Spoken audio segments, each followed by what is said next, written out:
The fluorescent lights hummed above Aaliyah Carter's head as she slid into her seat near the back of room 213, clutching her new spiral notebook and a freshly sharpened pencil. It was the first day of junior year. Honors English Literature. The room smelled faintly of expo markers and stale air conditioning. Around her, murmurs and laughter filled the space as students reunited with summer stories and friendly nods. She glanced at the clock. 8:02 a.m. Mr. Reynolds strode into the classroom with his usual stiff posture, tie knotted a little too tightly around his pale neck. His salt and pepper hair was combed to the side like a soldier's. He placed his leather briefcase on the desk with a practiced thud and surveyed the class with narrowed eyes. "All right, settle down," he said, voice curt. Aaliyah sat up straighter, trying to make herself as small as possible. Even though she had aced every placement test, submitted a glowing essay, and maintained a 4.0 GPA, she still felt the familiar twist in her gut, the one that always showed up in mostly white spaces. Mr. Reynolds began calling roll. Names, voices, nods. When he got to Carter, his eyes lingered on the paper a second too long. Then, they moved to her. "You're Aaliyah Carter?" he asked, eyebrows lifting. She nodded. "Yes, sir." There was a beat of silence. He tilted his head slightly, a smile playing on his lips that didn't quite reach his eyes. "Are you sure you're in the right class?" The words landed in the room like a dropped book. Heavy. Loud. Aaliyah blinked. Her lips parted, but nothing came out. She could feel 20 pairs of eyes snap toward her, some confused, others smirking. The kind of silence that hums in your ears, threatening to turn into something worse. "I'm in honors," she finally said, voice quiet but firm. Mr. Reynolds looked back at his sheet and shrugged, as if it were some administrative mix-up. "Okay, well, let's get started." The moment passed. For everyone but her. Her chest tightened. She wished the floor would open up and swallow her whole. She had been warned about things like this by her mom, by her grandma, that sometimes people won't say you don't belong. They'll show you. With a smirk. With a question. With disbelief. She stared straight ahead as Mr. Reynolds launched into the syllabus, rattling off themes like existentialism, colonial literature, and Shakespeare's darker plays. His words bounced around her like marbles on a floor. She barely heard them. All she could hear was his voice replaying, "Are you sure you're in the right class?" It wasn't the first time she'd felt out of place. But this time, it was different. It was public. It was official. And it came from the one person who was supposed to believe in her, her teacher. That night, Aaliyah lay in bed, eyes glued to the ceiling fan spinning above. The house was quiet except for the occasional creak of wood and the hum of her mother's breathing from the next room. She reached for her phone and opened TikTok. Scroll. Laugh track. Makeup tutorial. Dance challenge. Then she paused and opened the camera app. She stared at her reflection for a few seconds. Her brown skin glowed faintly in the low light. Her braids were tied back in a loose bun. Her eyes, tired, but focused. She hit record. "Today was the first day of school," she began. Her voice trembled. "And my teacher looked me in the face and asked me if I was sure I was in the right class." She paused. Swallowed. "And maybe you've heard that kind of thing before. Maybe you haven't. But let me just say, it hurt. Like, a lot. Not because I didn't think I belonged. But because, he didn't." Her thumb hovered over post. Then she hit save instead. The next morning, as she walked back into room 213, her stomach flipped. She could feel the tension still hanging in the air, or maybe it was just in her own mind. Jenny, the girl who sat 2 rows over, strawberry blonde and always smiling, gave her a soft wave. Aaliyah offered a small nod back. Mr. Reynolds didn't look her way once that morning. He discussed the reading list, grouped them into discussion circles, and handed out an article about symbolism in The Great Gatsby. When Aaliyah got paired with two boys who acted like she was invisible, she buried herself in the worksheet and said nothing. She didn't have the energy to explain why she deserved to be there.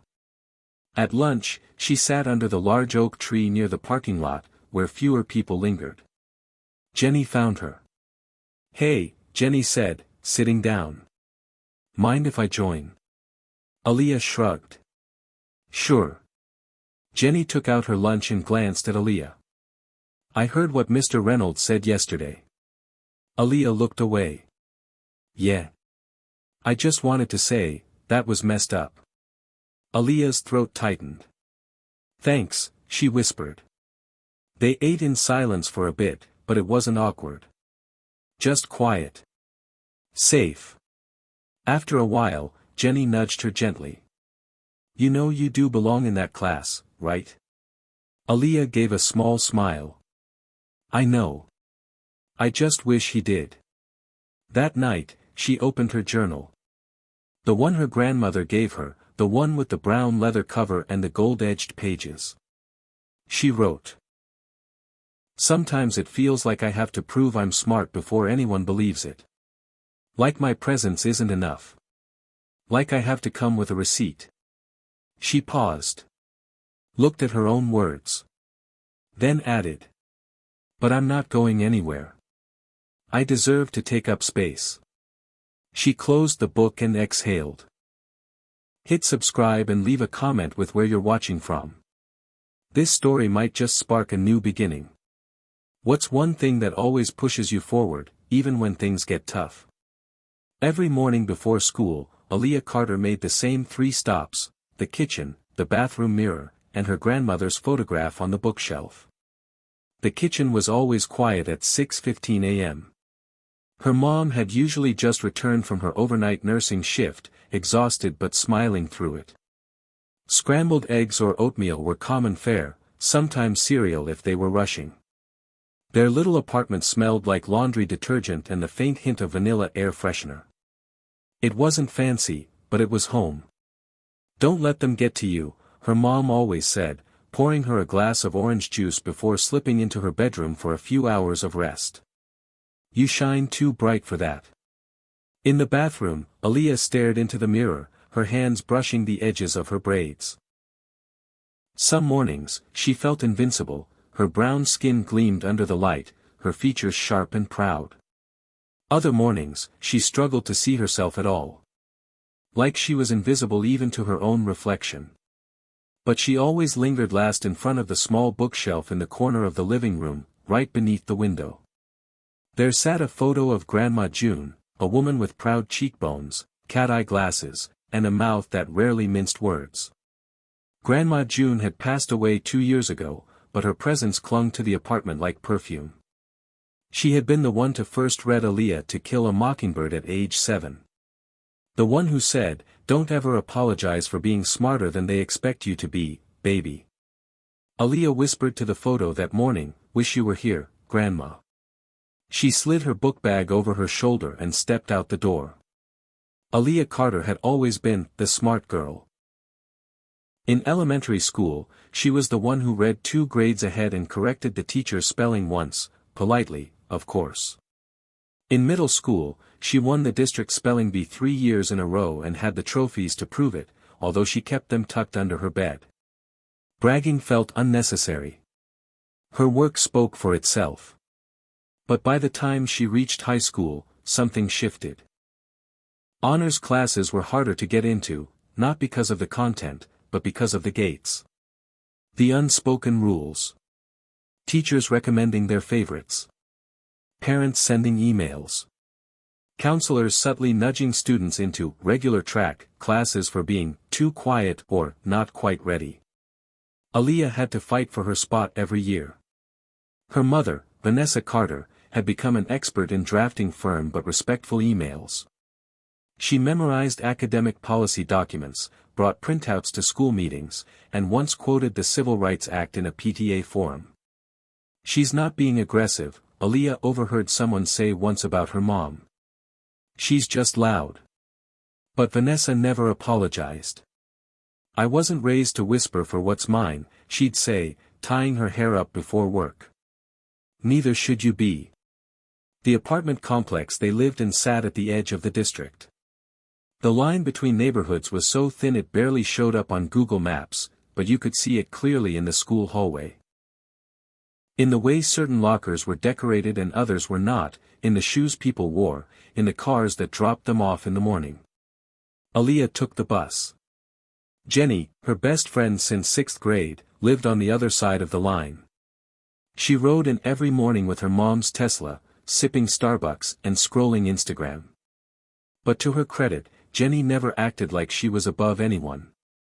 She just lived a different kind of life. Jenny and Aaliyah met in a summer writing camp, and they'd clicked instantly. They bonded over their love for dystopian novels, almond croissants, and mutual hatred of group projects. Jenny was the first person Aaliyah ever told about her dream of becoming an author. "You'd be amazing," Jenny had said without hesitation. "Your words are powerful." Aaliyah remembered blushing. She rarely heard her words described that way. At school, they weren't always in the same classes, but they always found each other. They had their lunch spot. Their inside jokes. Their sanctuary. At age 9, Aaliyah wrote her first short story. It was about a girl with wings who had to hide them in a world that feared anything different. She read it aloud to her grandma, who wiped away a tear and said, "You keep writing, sweetheart. Someday, they won't be able to ignore you." She never stopped writing after that. Moleskine notebooks lined her drawers. Word docs named final_final_RELLFinalDraft.docs lived in her Google Drive. Her words were her armor, her escape, and her protest, all in one. But words didn't always protect you. That comment from Mr. Reynolds wasn't the first time she'd been made to feel other. In 9th grade, a boy had asked if he could touch her hair, just once. "I've never felt real braids before." In 10th grade, a substitute teacher mispronounced her name 6 times and finally settled on Leah, then laughed and said, "Well, that's easier anyway." And now, junior year, honors English, where instead of being celebrated, she was questioned. It wasn't about one moment. It was about all of them, stacking like bricks. Aaliyah was tired of carrying them, but she didn't know how to set them down. Later that week, she came home to find her mom asleep on the couch, still in her scrubs, with one foot tucked beneath her. The TV was playing low, a rerun of some medical drama.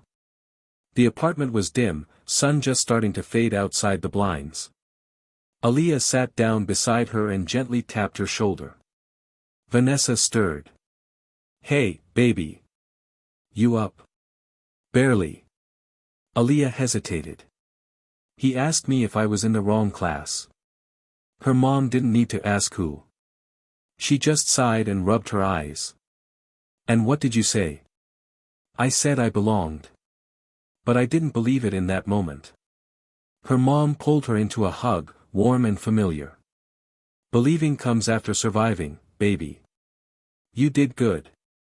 That night, Aaliyah picked up her journal again and scribbled a single sentence.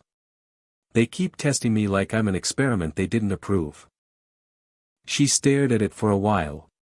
Then added, "But I'm not their experiment. I'm my own evidence." She closed the journal, feeling just a little more grounded. The days after Mr. Reynolds' comment were a blur of cold stares and fleeting glances.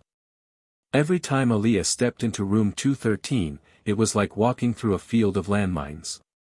The air was thick with unspoken words, and even the hum of the fluorescent lights above seemed to have taken on a menacing quality.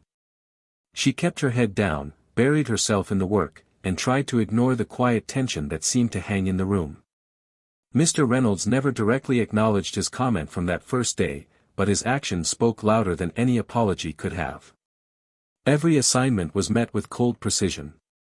He called on her less than the others, as if her voice didn't carry the same weight as the rest. When he did engage with her, it was brief, clipped, professional, but distant. The other students noticed.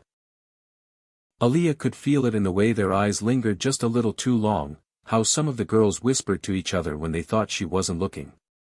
She couldn't shake the feeling that she was being watched, measured, scrutinized. And then there was Jenna. Jenna Marshall, with her perfectly styled hair and manicured nails, was the kind of student who had everything: confidence, popularity, and a sense of entitlement that made her seem untouchable. She was the first to raise her hand, the first to dominate the conversation. It wasn't long before she began to take an unsettling interest in Aaliyah's presence in the class. It started with casual comments: "Hey, do you really think you're in the right place?" Or, "I just don't see how someone like you would get into an honors class." Aaliyah tried to ignore it at first, telling herself it was just Jenna being Jenna. But the comments grew bolder. One afternoon, when the class was discussing symbolism in The Great Gatsby, Jenna leaned over and whispered, "I don't think you belong in this class. You're not like the rest of us." Aaliyah's heart dropped into her stomach. She fought to keep her face neutral, not letting Jenna see the sting of her words. But inside, she felt the familiar rush of heat to her cheeks, the sensation of being invisible and yet completely on display at the same time. That evening, after another long day of feeling like she was walking on eggshells, Aaliyah sat at the kitchen table, tapping her pen against her notebook. Her mom was still at work, and the house was quiet except for the occasional rattle of her neighbor's dryer venting outside the window. Her phone buzzed on the table, and she picked it up, her fingers moving automatically to open Jenny's message. "Jenny. You good? Heard about Jenna today. Don't let her get to you." Aaliyah stared at the message for a moment before responding. "Aaliyah. I'm fine. I just don't get why they do it. Why they make me feel like I don't belong, like I'm not supposed to be here."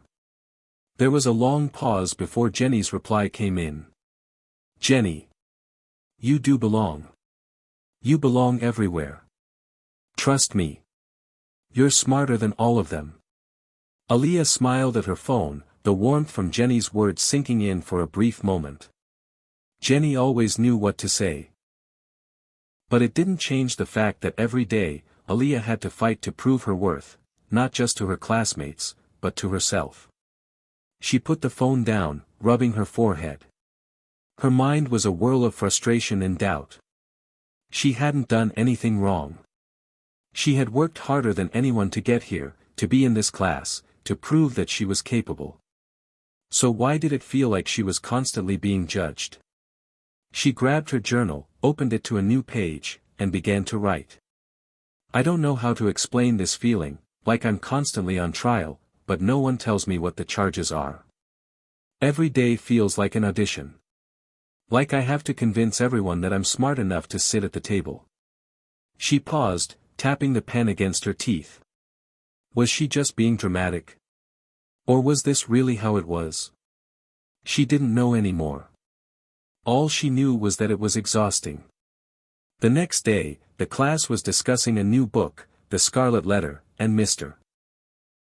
Reynolds, as usual, steered the conversation toward what should be considered moral in a world full of judgment and expectations. As the discussion unfolded, Aaliyah felt herself sinking deeper into the background, listening as Jenna raised her hand to offer her opinion on the novel's themes of shame and redemption. Aaliyah barely registered Mr. Reynolds' approving nod in her direction when he called on her to add her thoughts. She hated this. Hated being put on the spot, hated feeling like every word she said would be scrutinized more than the others. I think Hester Prynne was punished not just for what she did, but because of how society wanted to make an example of her," Aaliyah said, her voice shaking just a little. "Like, people saw her as something they could point to and say, this is what happens when you're different. When you don't conform." There was a slight pause, and then Jenna interrupted, "But don't you think she deserved some kind of punishment for what she did? I mean, she broke the rules." Aaliyah's hands tightened around her pen, and for a moment, she almost didn't respond. But then she remembered what her grandmother always said, "Don't let them silence you. You have a voice. You have a right to speak." She didn't deserve to be shamed for life, Aaliyah said, her voice stronger this time. She was punished because of her difference, not her crime. It wasn't just about the letter on her chest. It was about how they viewed her, how they made her into something less than human. There was a collective silence in the room. Mr. Reynolds didn't say anything, but his eyes flicked over to Aaliyah, a hint of something unreadable in his gaze. Jenna opened her mouth to say something else, but then stopped, as if reconsidering.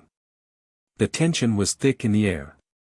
Aaliyah could feel the eyes on her again, this time with a mixture of respect and something else, something colder. That afternoon, after the bell rang and the students poured out into the hallways, Aaliyah found herself alone in room 213, gathering her things slowly. She had hoped the day would pass without incident, but it never did. She had barely made it to the door when Mr. Reynolds called out to her. "Aaliyah, can I have a word?" Her heart skipped. She turned to face him, trying to steady herself. This wasn't going to be good. "Of course," she said, keeping her voice neutral. He leaned against his desk, fingers tapping the wood. "I wanted to apologize for my comment the other day. I shouldn't have questioned your place in this class." Aaliyah stood there, feeling the weight of the apology but not the relief she had expected. "Thank you," she said, her voice tight. "But it's not just that. It's everything. It's the way I'm made to feel like I'm not supposed to be here." Mr. Reynolds hesitated. "What do you mean?" Aaliyah looked at him, then at the students filtering out of the classroom in the hall. "I mean that I'm not here by mistake. I earned this." His expression softened, but Aaliyah could see the doubt behind his eyes. He didn't get it. "Not really." "I'll do better," he said finally. Aaliyah nodded, but something in her stomach twisted. She wasn't sure if she believed him. Later that evening, as she sat at her desk, Aaliyah stared at the words she had written earlier. The ones about being on trial. The ones about auditioning for a seat at the table. She knew one thing for sure now, this wasn't going to be easy. But she wouldn't stop fighting for her place. No one could make her disappear. The weeks that followed Mr. Reynolds' apology felt like walking on a tightrope. There were moments when Aaliyah thought she could breathe again, moments where she felt like she might actually belong. But then the doubts would creep back in, like shadows at the edges of her mind, whispering that nothing had truly changed. It was mid-November when the real test came. It started innocently enough, a routine quiz on the Scarlet Letter, but it soon escalated into something much bigger. Aaliyah had spent the previous evening reviewing her notes, the words social injustice and identity dancing in her mind as she analyzed the symbolism in Hawthorne's writing. She was confident that she could ace the quiz. It wasn't the test she was worried about, it was the eyes that followed her every time she handed in her paper. The moment she turned in her quiz, she caught the look from Jenna. It wasn't subtle this time. Jenna's gaze lingered on her, assessing, almost predatory. Aaliyah didn't know why it bothered her so much. She had been used to the stares, to the questions, to the insinuations. But something about Jenna's look, it was different. It was a challenge, as though she were daring Aaliyah to prove herself worthy. "You'll do fine," Jenny had said in the hallway, giving her a reassuring smile.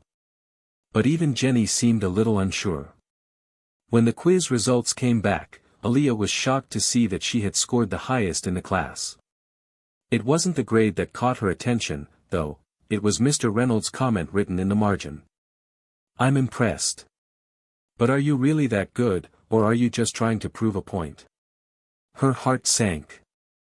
The question wasn't a compliment, it was an accusation. He wasn't congratulating her for her hard work or acknowledging her talent.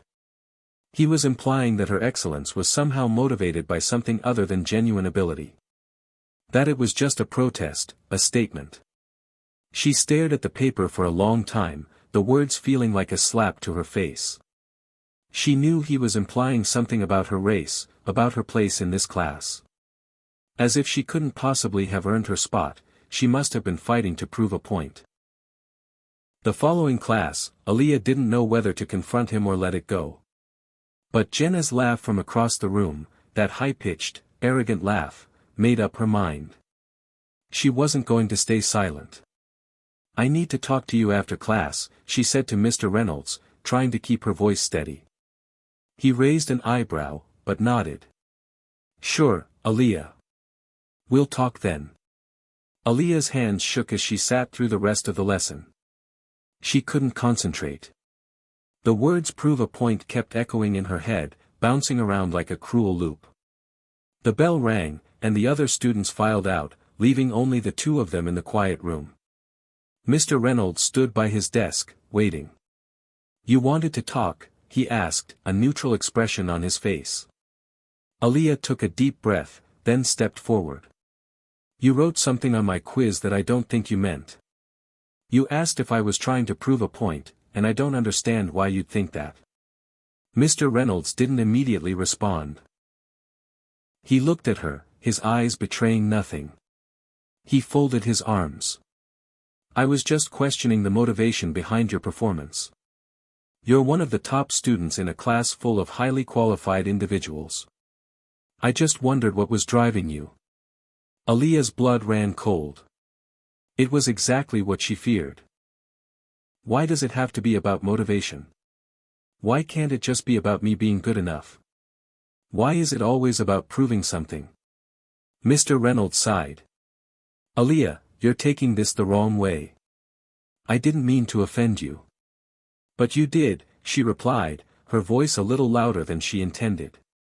"And I don't think you understand what it's like to be in this room every day, to have to prove you belong here, to prove that you're just as smart as everyone else. You think I'm just making a point.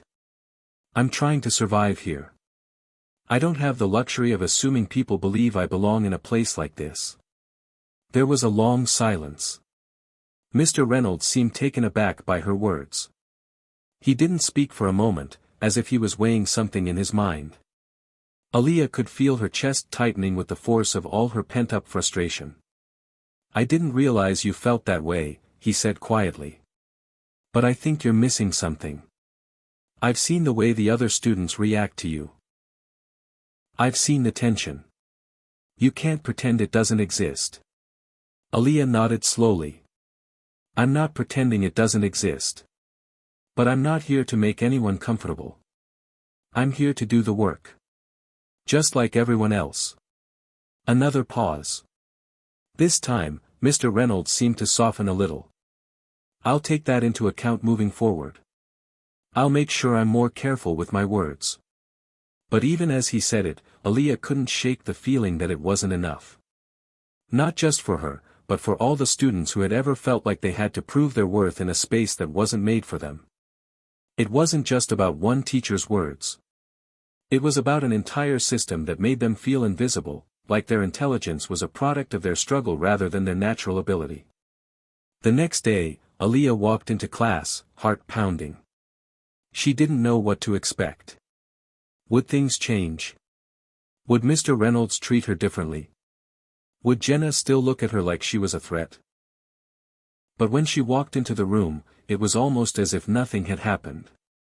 Mr. Reynolds was at the front, lecturing about the next unit, his voice calm and steady. No mention of the conversation they had. No apology. It was as if everything had returned to normal. Except it hadn't. As class progressed, Aaliyah began to notice something. It wasn't just the usual tension from her classmates. It was something new, something charged. Jenna no longer made direct comments to Aaliyah, but the whispers among her friends, the little jabs that seemed to be aimed at her, became more frequent. Aaliyah wasn't sure if Mr. Reynolds had truly listened to her. She wasn't sure if anyone had. But she wasn't going to let it break her. That evening, when Aaliyah returned home, she didn't immediately go to her journal. Instead, she sat by the window, watching the city lights flicker in the distance. Her mom was home by then, sitting in her chair, scrolling through her phone. "How was your day?" Vanessa asked. "It was, okay," Aaliyah said, her voice soft. "The same, really. Vanessa put her phone down and looked at her daughter with concern. You sure? You don't seem okay. Aaliyah took a deep breath. I'm tired, Mom. Tired of fighting to be seen. Vanessa's eyes softened. I get it. But you don't stop fighting. You never stop. I'm proud of you, no matter what. Aaliyah smiled, feeling a little lighter. She didn't have all the answers, but she knew one thing for sure, she wasn't giving up. Not now. Not ever. By the time December rolled around, the cold air and the gray skies mirrored the chill that had settled into Aaliyah's bones. The tension in room 213 had reached a breaking point. Every day felt like a struggle, not just against the curriculum, but against the weight of expectations, both explicit and unspoken. It was exhausting, this constant battle for acknowledgement, for respect, for the right to simply exist in this space. The whispers and sideways glances hadn't stopped. If anything, they'd intensified. Jenna's cold, sharp glances had become a daily routine. She no longer whispered, she flat out challenged Aaliyah's presence in every conversation, in every group activity.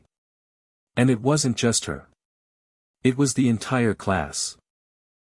The subtle smirks, the barely concealed eye rolls when Aaliyah answered a question, as if to say, why is she speaking again? But the real moment of reckoning came one chilly Thursday afternoon. Aaliyah had been working diligently on a research paper for Mr. Reynolds' class. She had spent hours reading, researching, and drafting.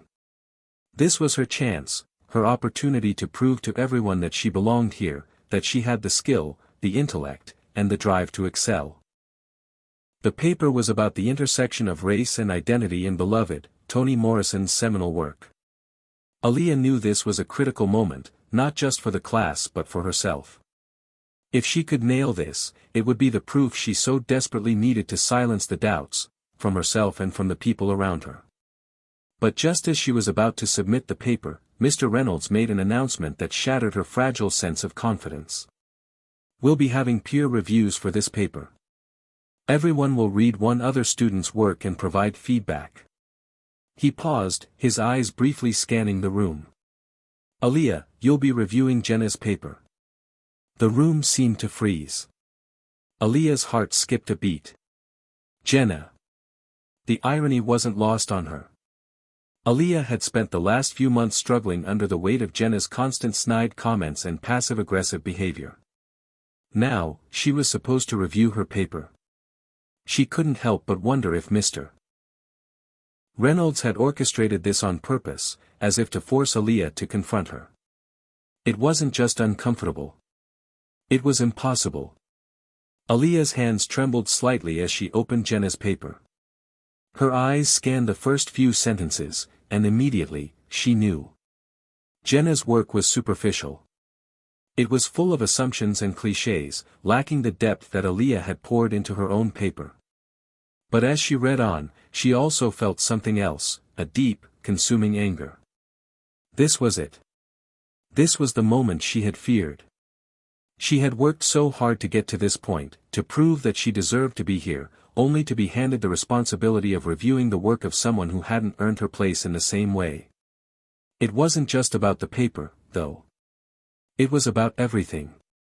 About how Aaliyah had been pushed into this space and made to feel like an outsider. It was about the unspoken rule that students like her didn't belong in advanced classes, that her excellence had to be questioned, had to be doubted. That no matter how hard she worked, it would never be enough for some people. Aaliyah felt her throat tighten, the familiar surge of frustration bubbling up inside her. She tried to focus on the paper, to provide constructive feedback, but the words felt hollow in her mind. How could she critique Jenna's work when all she could think about was how Jenna had made her feel every day since they'd met? In that moment, Aaliyah snapped. She took a deep breath, her fingers gripping the paper tightly. Without thinking, she began to write. Feedback. Your analysis of Beloved seems to gloss over the complexity of the characters and the nuances of race and identity. The way you refer to the trauma of slavery seems overly simplistic, and I think you missed the larger implications of Seth's actions and the struggles of black women in post-slavery America. It's important to dig deeper into the historical context and how that shapes the characters. A more critical perspective would help your paper reflect the depth of Morrison's work. I suggest revisiting the text and reconsidering your approach. Aaliyah slammed the pen down on the desk, her chest heaving. She knew this wasn't just about the paper. It was about everything that had led up to this moment, the doubts, the accusations, the way she had been made to feel less than. This was her response, her stand, her declaration that she was not going to be silenced anymore. Just as she was about to get up and leave, she heard a voice from behind her. "Is there something you want to say to me, Aaliyah?" It was Jenna, standing right behind her, her eyes narrowed and filled with something dark. Aaliyah turned to face her, her fists clenched at her sides. "Is there something you want to say?" Aaliyah shot back. Jenna took a step closer. "You don't belong here, you know that, right? You're just here because of affirmative action. You're not one of us." The words hit Aaliyah like a slap to the face. Her breath caught in her throat. She had heard it before, the insinuation that her presence in this class was nothing more than a result of some policy, some program designed to make her feel included when, in reality, she was nothing but an outsider. Aaliyah's heart raced. This was it. The final straw. "Don't talk to me like that," Aaliyah said, her voice low but steady. "I don't need your approval.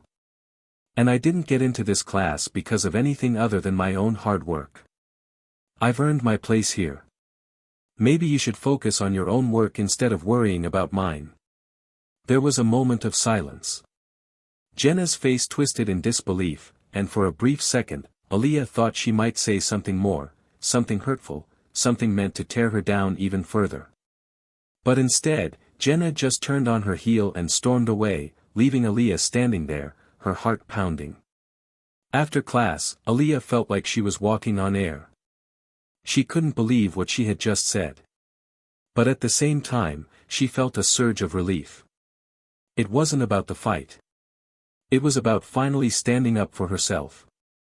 For the first time, she wasn't afraid of Jenna. She wasn't afraid of anyone.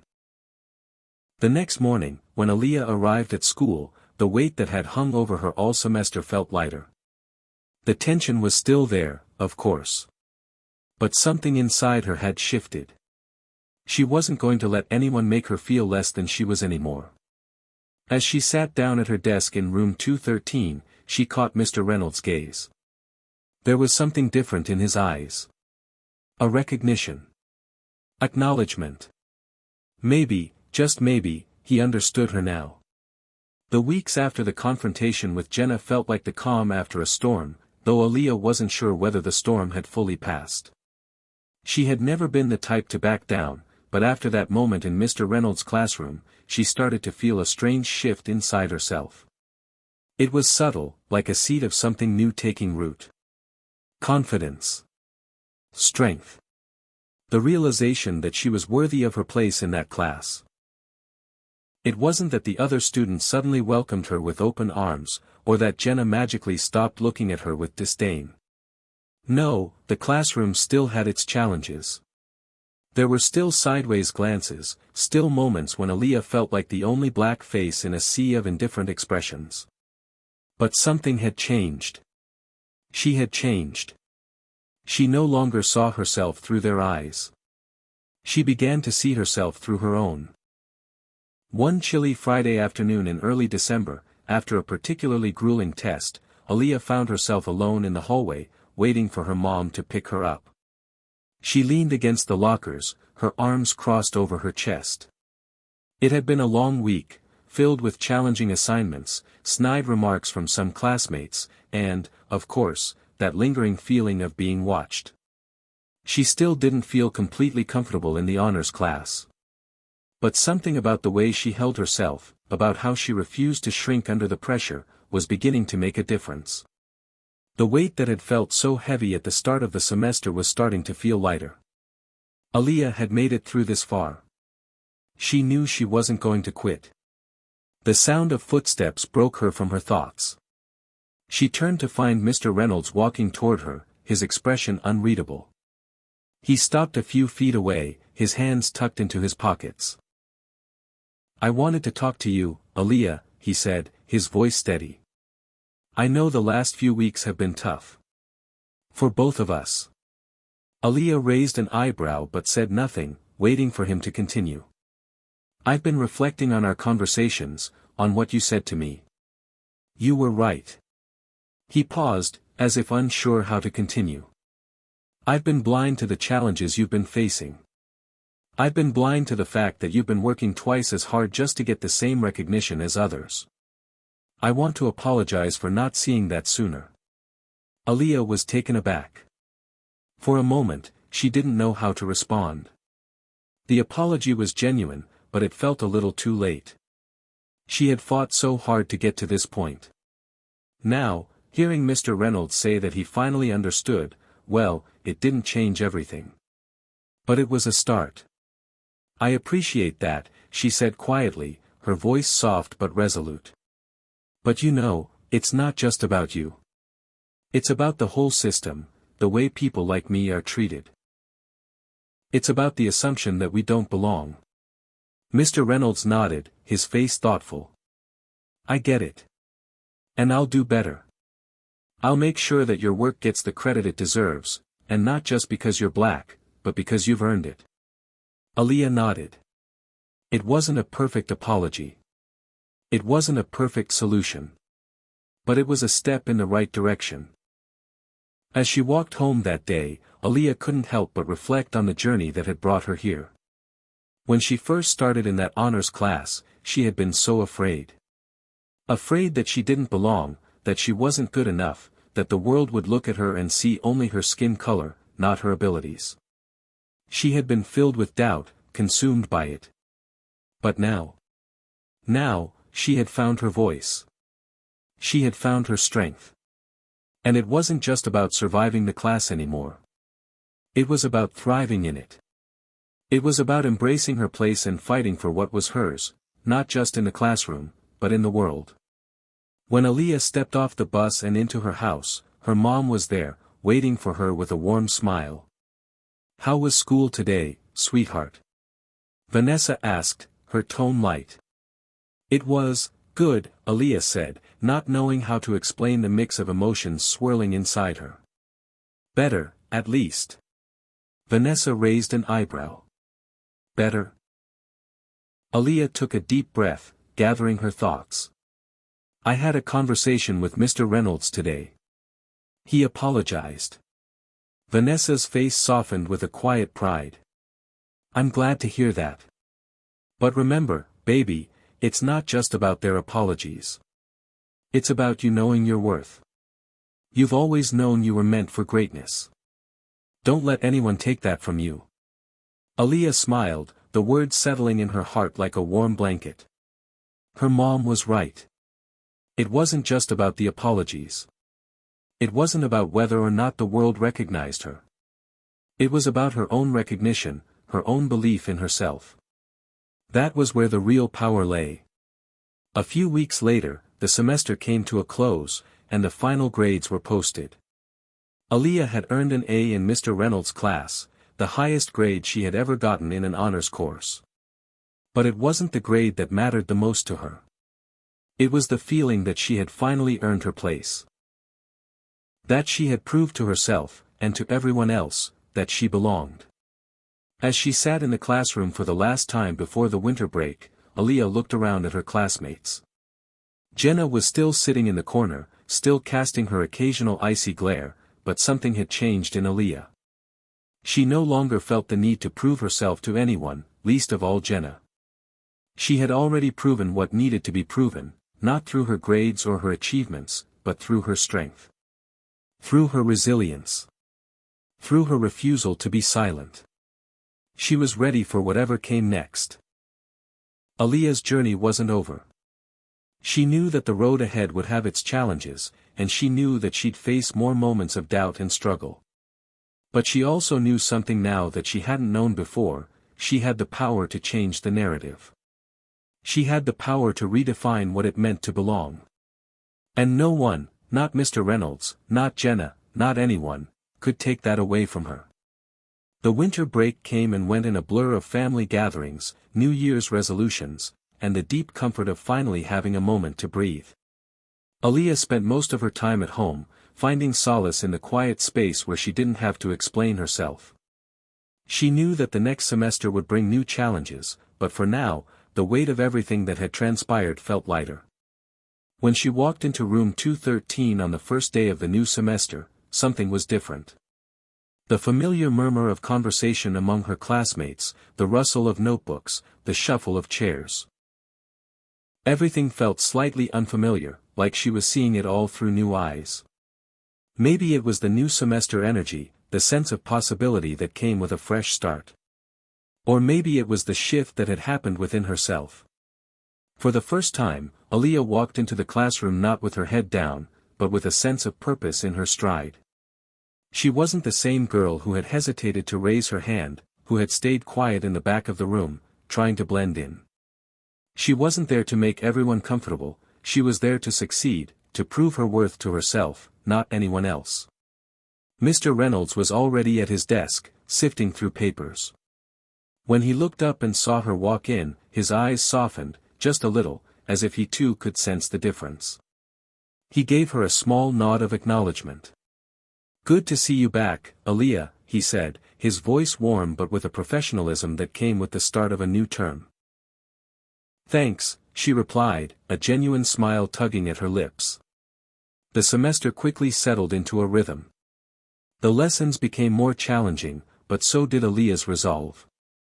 She found herself excelling, even in areas where she once felt unsure. She pushed herself to dig deeper, to think harder. If she was going to be in this space, she was going to own it, completely. But it wasn't just the work that had changed. It was the way she began to interact with her peers. She was no longer the outsider, the only black student in a room full of privileged kids who never questioned their right to be there. She had found her voice, and that voice was loud, unapologetic, and unafraid. Her classmates were starting to take notice. There was a shift in the way they spoke to her, a more respectful tone that hadn't been there before. Jenna, still sitting in the back of the class, no longer seemed to glare at her as much. Aaliyah didn't know if it was because she had earned some of their respect, or because they realized they couldn't push her around anymore. Either way, it didn't matter. What mattered was that the dynamic had changed. She was no longer just the token black student in the room, she was Aaliyah, an intellectual equal with something valuable to contribute. The real turning point came during a class discussion on The Great Gatsby. Mr. Reynolds had asked the class to consider the themes of wealth and social class, and how they related to the characters in the novel. It was a topic Aaliyah had studied in depth, having done extensive research on the social dynamics of the Jazz Age and the impact of the American dream on marginalized communities. She had spent hours crafting her thoughts, writing notes in her journal, and preparing to speak when the conversation turned to Fitzgerald's portrayal of the American dream as a fractured illusion. She knew that this moment, this discussion, could either be another opportunity for her to fade into the background, or it could be the moment she took center stage. As the conversation progressed, Aaliyah raised her hand. "Mr. Reynolds, I'd like to add something," she said, her voice clear and steady. There was a brief pause in the room, and she felt the eyes of her classmates turn toward her. She could see some of them shift in their seats, almost as if they were waiting for her to stumble, to make a mistake. It was still hard to ignore the undercurrent of judgment that lingered in the air. But Aaliyah was determined not to let it faze her. When Mr. Reynolds nodded, she began. "Fitzgerald's portrayal of the American dream is inherently flawed, because it doesn't account for the realities that people of color experience. The idea of the self-made man, someone who can rise out of poverty and achieve greatness, is a myth for many black people, especially in the time period the novel is set in. The structural barriers that existed then, and still exist now, mean that many of us are locked out of that dream before we even get the chance to chase it." The class fell silent. Aaliyah could feel the weight of her words settle over the room. This wasn't just a literary analysis. This was personal. This was the truth of her lived experience, woven into the fabric of an American classic. Jenna, sitting at the back of the room, didn't say anything, but Aaliyah could see her face shift. For a moment, she looked uncomfortable, unsure how to respond. Aaliyah had caught her off guard, and for once, Jenna had nothing to say. Mr. Reynolds, however, was nodding, his eyes thoughtful. That's an excellent point, Aaliyah. The American dream is often portrayed as a level playing field, but the reality is far more complex. Thank you for sharing that perspective. Aaliyah felt a rush of warmth flood her chest. She wasn't just talking about books or theories anymore. She was talking about the world, the real world, and how it had shaped her. She was being heard. The rest of the class continued without incident, but Aaliyah's mind lingered on what had just happened. It was a breakthrough, a moment of clarity that told her everything she needed to know. She had taken her place, not just in the classroom, but in the world. She wasn't going to let anyone or anything take that away from her again. When the bell rang and the students began to pack up, Jenna walked past Aaliyah's desk, her steps slow. Aaliyah braced herself, unsure if this was going to be a moment of confrontation or perhaps something worse. But when Jenna spoke, her voice wasn't sharp. It wasn't filled with venom like it usually was. Instead, it was almost hesitant. You were right, Jenna said quietly, almost as if the words were hard to say. About the American dream. I didn't really think about it that way. Aaliyah raised an eyebrow. She hadn't expected that. She opened her mouth to reply, but Jenna was already walking away, leaving her to process what had just happened. Later that day, Aaliyah sat in her room, reflecting on the conversation. She wasn't sure what had driven Jenna to speak up, but the fact that she had was significant. It wasn't just an apology, but an acknowledgement, an admission that the world Aaliyah had spoken about, the world she had fought against, was real. Aaliyah had spent so much time wondering if she could ever change people's minds, if she could ever make a real difference. But now, she realized, change didn't always come in grand gestures. Sometimes, it came in small moments, in conversations that happened when you least expected them.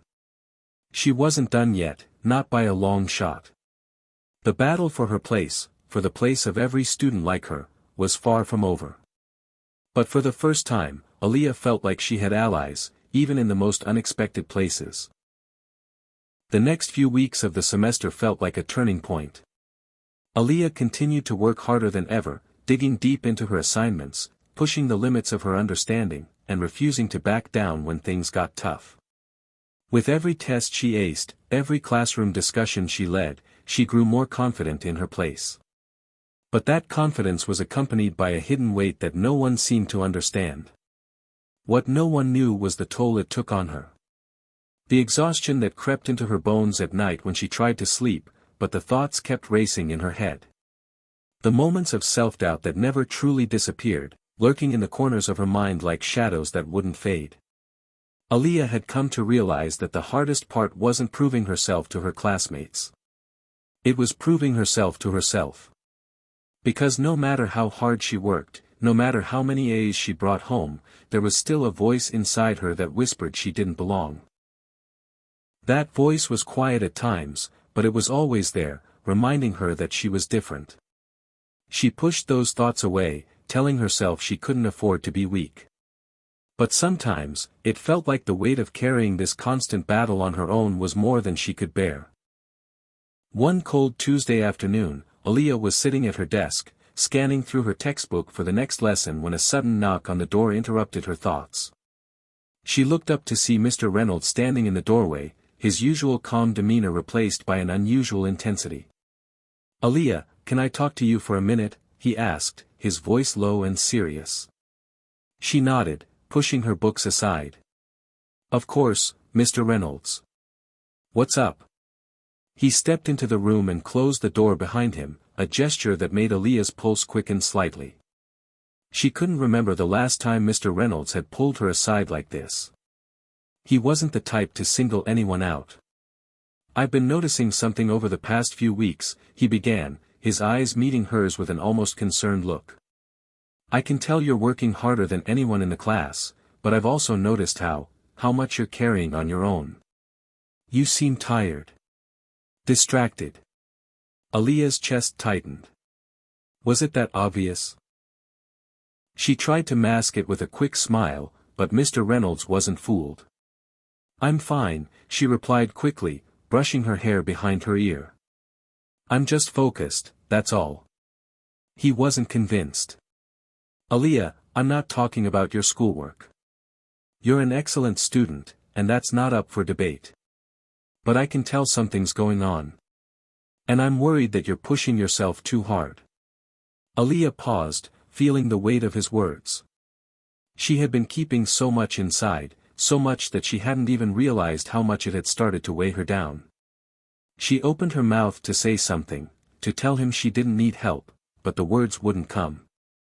Mr. Reynolds sighed, stepping closer to her desk. I've seen this before in students who are trying to prove something, trying to prove that they belong. But Aaliyah, you don't need to prove anything to anyone.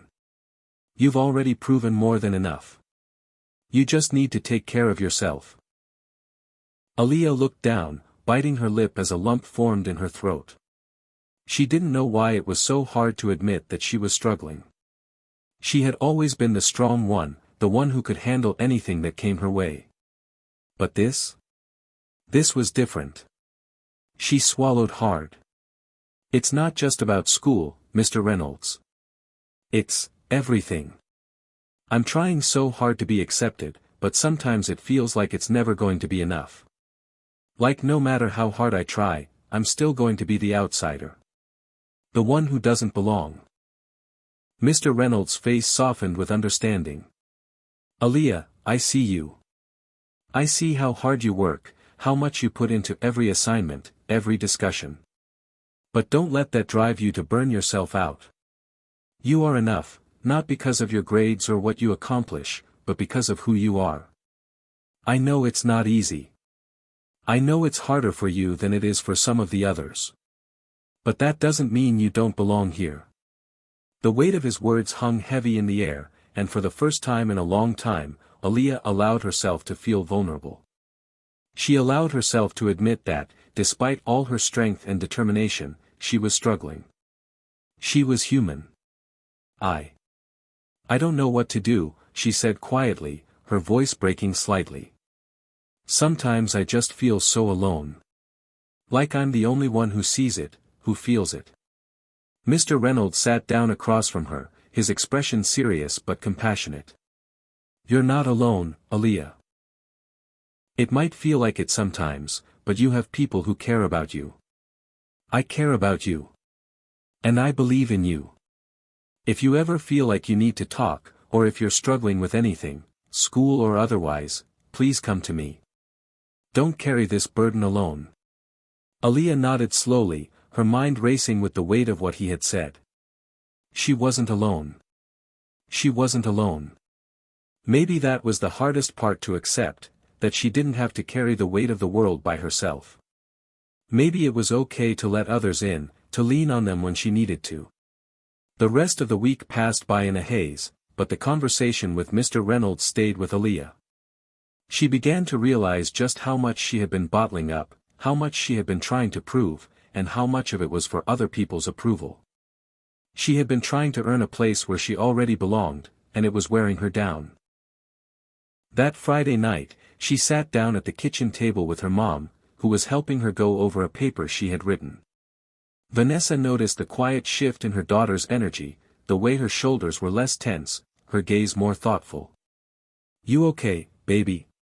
Vanessa asked, her voice gentle. Aaliyah hesitated before speaking, the weight of her emotions still heavy in her chest. I'm tired, Mom. I feel like I'm doing everything right, but it's never enough. I feel like I'm always fighting for my place. And it's exhausting. Vanessa reached across the table and took her hand, squeezing it gently. You don't have to prove anything, sweetheart. You're enough, just the way you are. Don't let anyone, not even yourself, tell you otherwise. You've always belonged. Aaliyah blinked back tears, feeling the comfort of her mother's words wash over her like a soothing balm. Maybe it wasn't about proving anything after all. Maybe it was about remembering who she was and trusting that she was enough. For the first time in a long time, Aaliyah felt a sense of peace settle in her heart. She didn't need to carry the weight alone anymore. And that was a lesson she would carry with her, no matter what came next. As the semester moved forward, Aaliyah found herself navigating a new landscape in the honors class. It wasn't just about academic excellence anymore, it was about her place in a room where she had once felt invisible. Where, for so long, she had been the only black student, the one who didn't quite fit. But something had shifted. Aaliyah had changed. She was no longer just surviving in this space, she was thriving. However, it didn't come without its struggles. The questions from her peers, the whispers in the hallways, the moments when she still felt like an outsider, it all came rushing back, especially when it came to the topic of identity. In the weeks following her conversation with Mr. Reynolds, Aaliyah had found herself participating more and more in class discussions. She spoke with confidence now, offering insightful contributions to debates on literature, history, and philosophy. She wasn't just answering questions. She was engaging with the material in a way that felt genuine. But the deeper she delved into these discussions, the more she began to realize something unsettling: many of her classmates didn't understand her perspective. They couldn't. They hadn't lived the same experiences. One particular class discussion about race and privilege left Aaliyah feeling like an outsider once again. It was during a unit on American history, and Mr. Reynolds had asked the class to analyze the impact of slavery and systemic racism on modern-day America. The discussion quickly veered into uncomfortable territory. Some of the students, including Jenna, spoke with certainty about topics they had only studied from textbooks. They had opinions, but their opinions were based on theory, not lived experience. And while Aaliyah was grateful for the opportunity to speak up, she couldn't help but feel like her voice was the only one rooted in the painful reality of those experiences. As the conversation continued, Jenna raised her hand and spoke with a kind of unearned authority. "I think it's easy to get bogged down in the past. We've moved past it. America has made so many advancements since then. I mean, look at how far we've come." Aaliyah froze. She knew that what Jenna said came from a place of privilege, a place where history felt distant, like a story in a book rather than something alive and still affecting people today. The words stung. They were casual, dismissive even, as if the struggles of people like Aaliyah were something that belonged to another time, another world. Aaliyah took a deep breath. She could feel the anger rising in her chest, the familiar feeling of having to prove herself, but she wouldn't back down. "Not now. Jenna, I'm going to have to disagree," Aaliyah said, her voice calm but firm. "It's true that we've made progress, but we're still living in a society where systemic racism exists. You can't just look at the surface and say everything's fine because it's not. I don't think you can understand what it's like to be a black person in America and still have to prove yourself every day, to be doubted every step of the way." Jenna's eyes widened, clearly surprised by Aaliyah's directness. The room went silent, the tension in the air palpable. "You're saying that like it's something I can just ignore. Like I don't have my own struggles too," Jenna shot back, defensive. Aaliyah didn't flinch. "I'm not saying you don't have your struggles. Everyone has their own battles. But some of us have to fight battles that were never ours to begin with. And that's the difference." Mr. Reynolds, sensing the tension, stepped in to guide the conversation back on track. "I think we're touching on something important here. Aaliyah, you've raised a valid point. There's a difference between studying these issues from the outside and living them every day. It's crucial that we recognize that perspective." But Aaliyah couldn't shake the way the conversation had left her feeling. She had tried to explain her truth, but even in a classroom full of well-meaning students, the reality of her lived experience felt so far removed from their understanding. The gap between her world and theirs seemed wider than ever. The conversation left Aaliyah feeling drained, and it wasn't the first time she had felt that way. She had started to wonder whether anyone, besides Mr. Reynolds, truly understood what she was going through. The isolation that came with being the only black student in a predominantly white honors class was suffocating. Her classmates weren't malicious.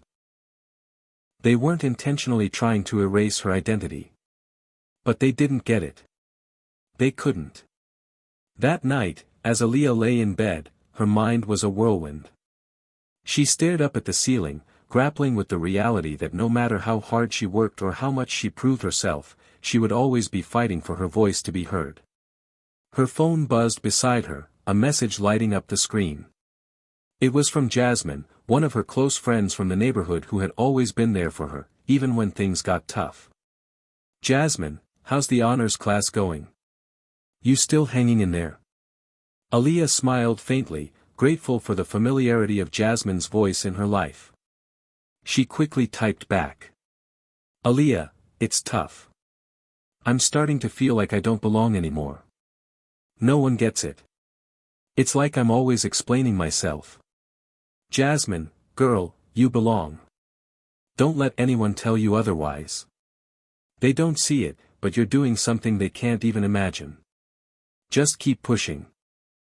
Aaliyah read Jasmine's message several times, the words sinking deep into her heart. Jasmine was right.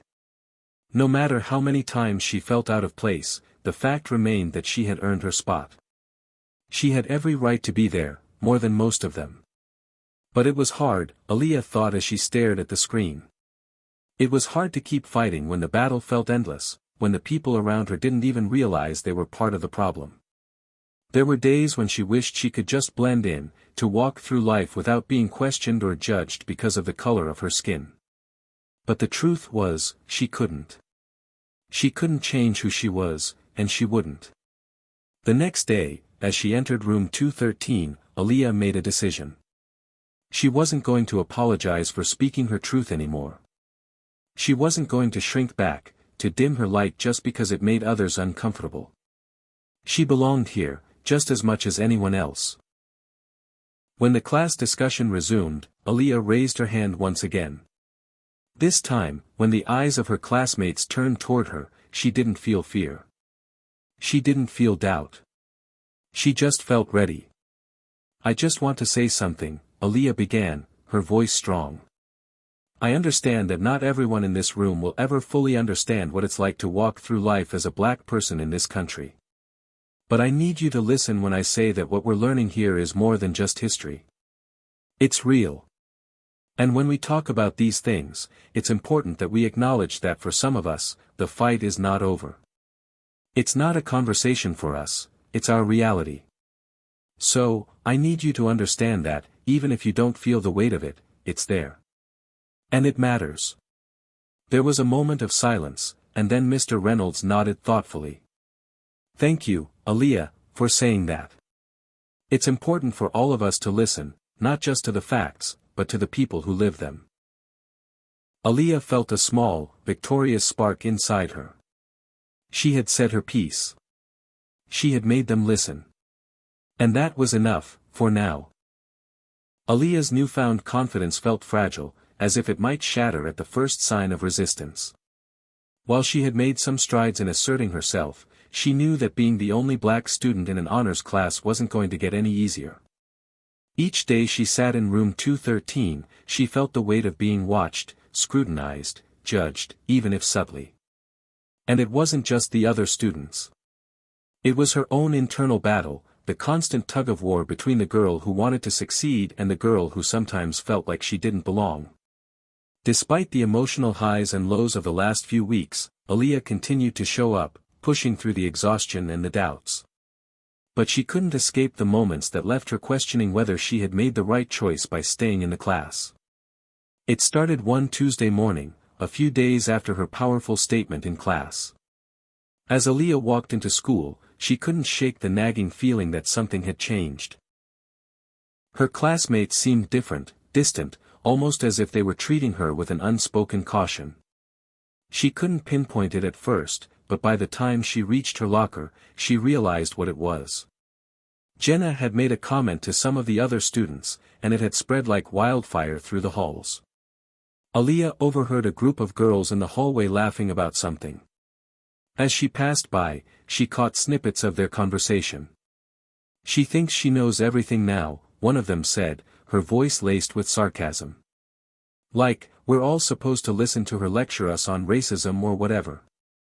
"I swear," another girl added. "She's always acting like she's the only one with something important to say.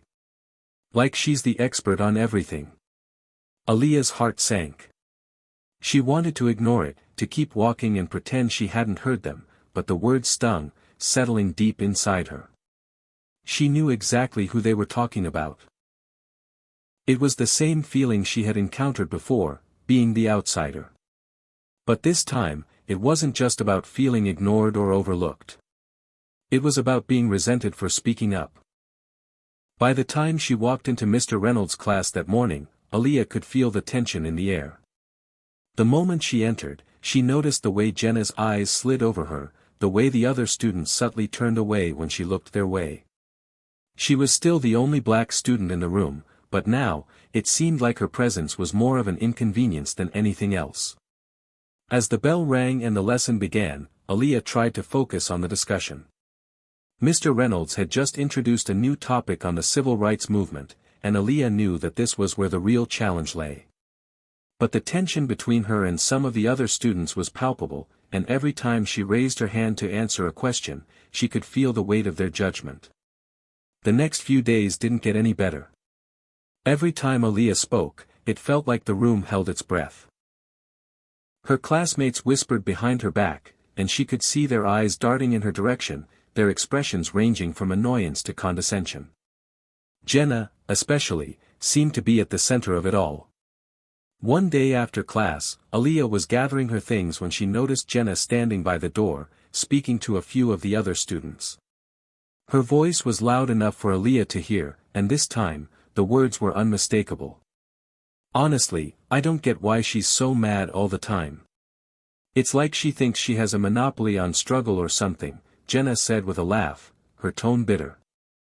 "I'm tired of listening to her lecture us every day about racism. We get it."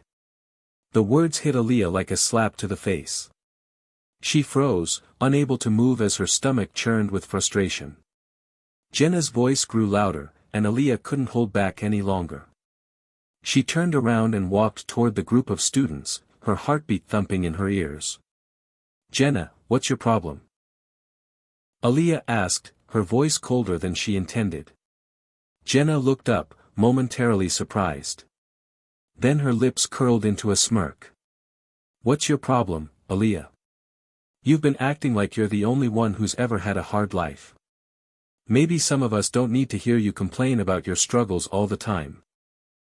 Aaliyah's chest tightened. She had been expecting this. Jenna's passive-aggressive attitude had been simmering for weeks, but it didn't make it any easier to hear. "I'm not complaining," Aaliyah said, her voice barely above a whisper, but still sharp. "I'm telling the truth. You can choose to ignore it all you want, but the reality is, some of us don't have the luxury of pretending racism doesn't exist. Some of us live it every day." Jenna scoffed, clearly unbothered. "Whatever. You can keep playing the race card all you want. It's not going to make you any more popular."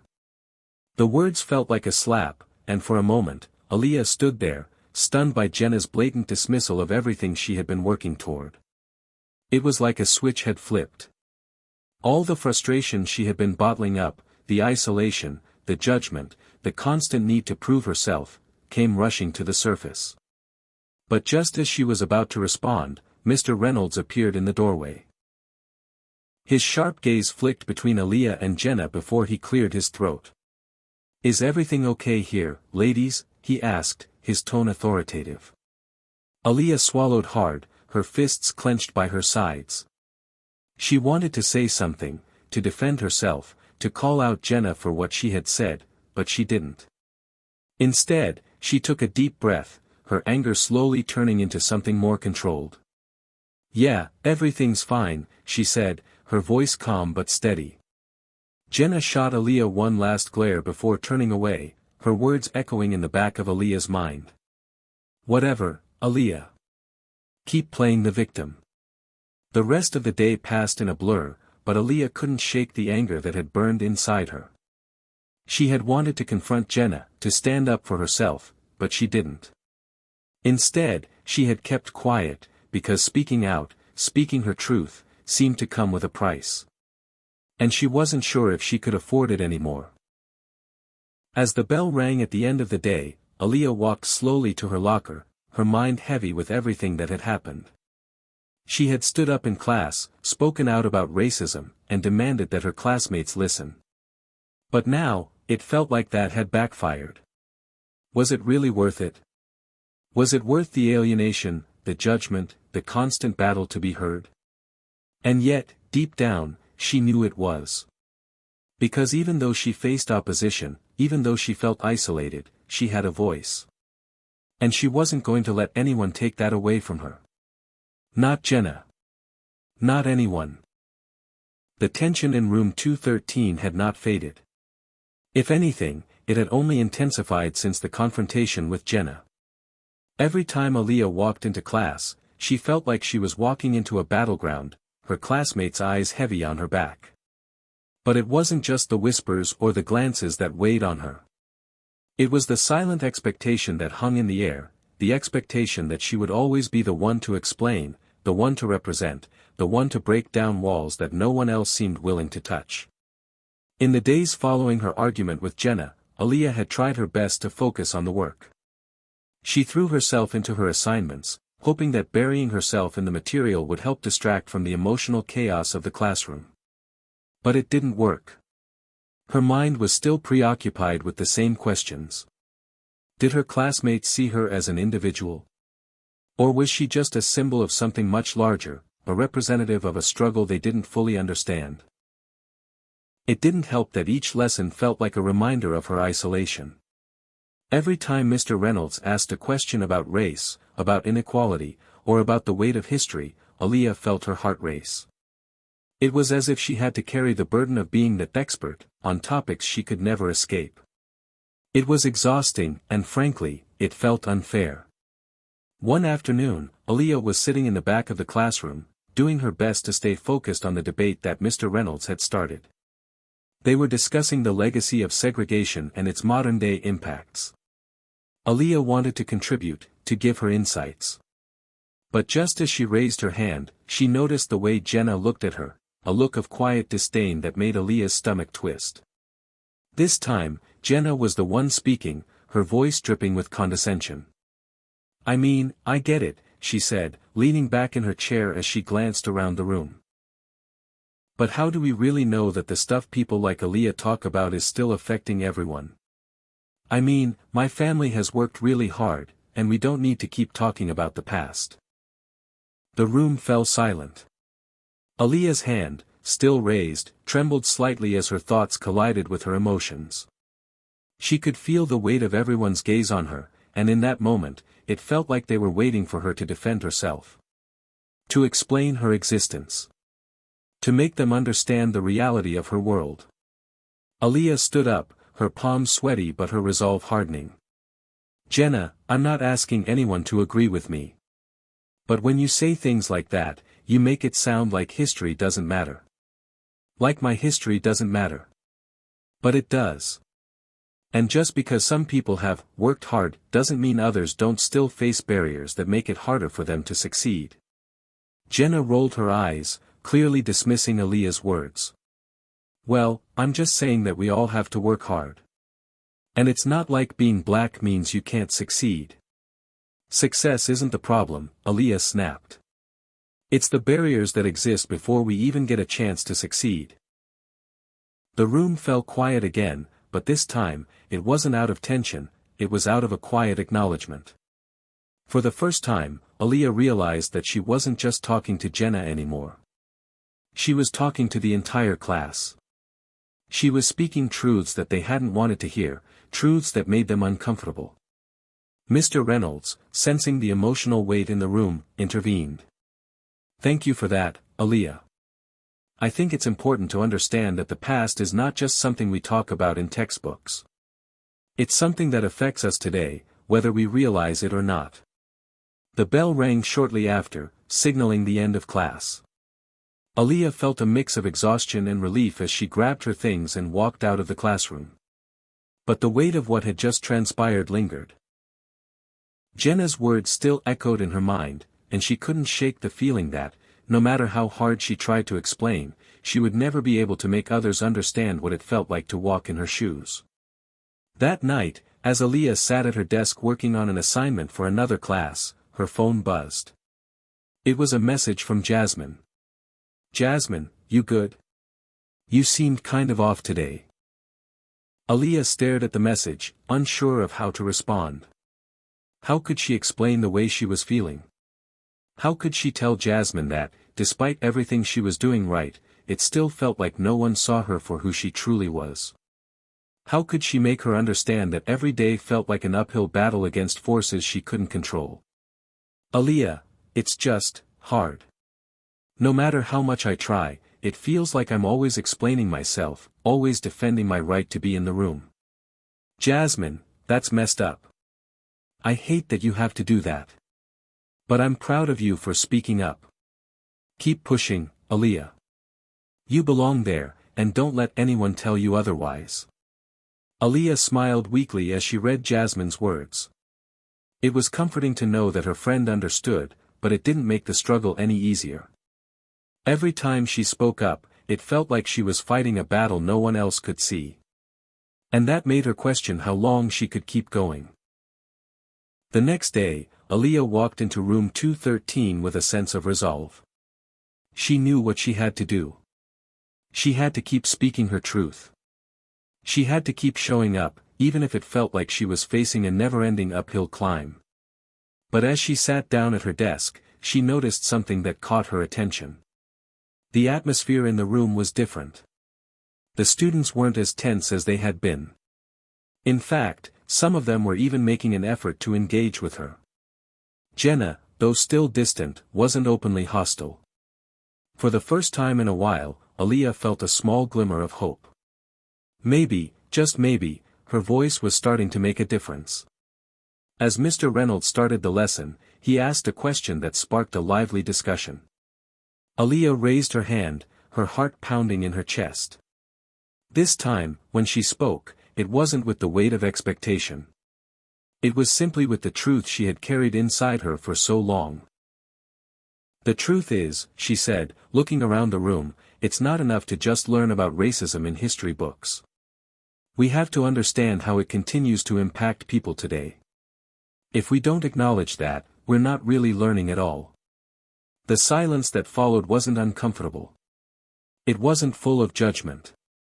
It was full of understanding. For the first time, Aaliyah felt seen. Not as a symbol of struggle, not as an advocate for an issue, but as herself. Hit subscribe and leave a comment with where you're watching from. This story might just spark a new beginning. What's one thing that always pushes you forward, even when things get tough? The weeks that followed Aaliyah's most recent confrontation in class were a turning point. Things didn't change overnight, but they began to shift.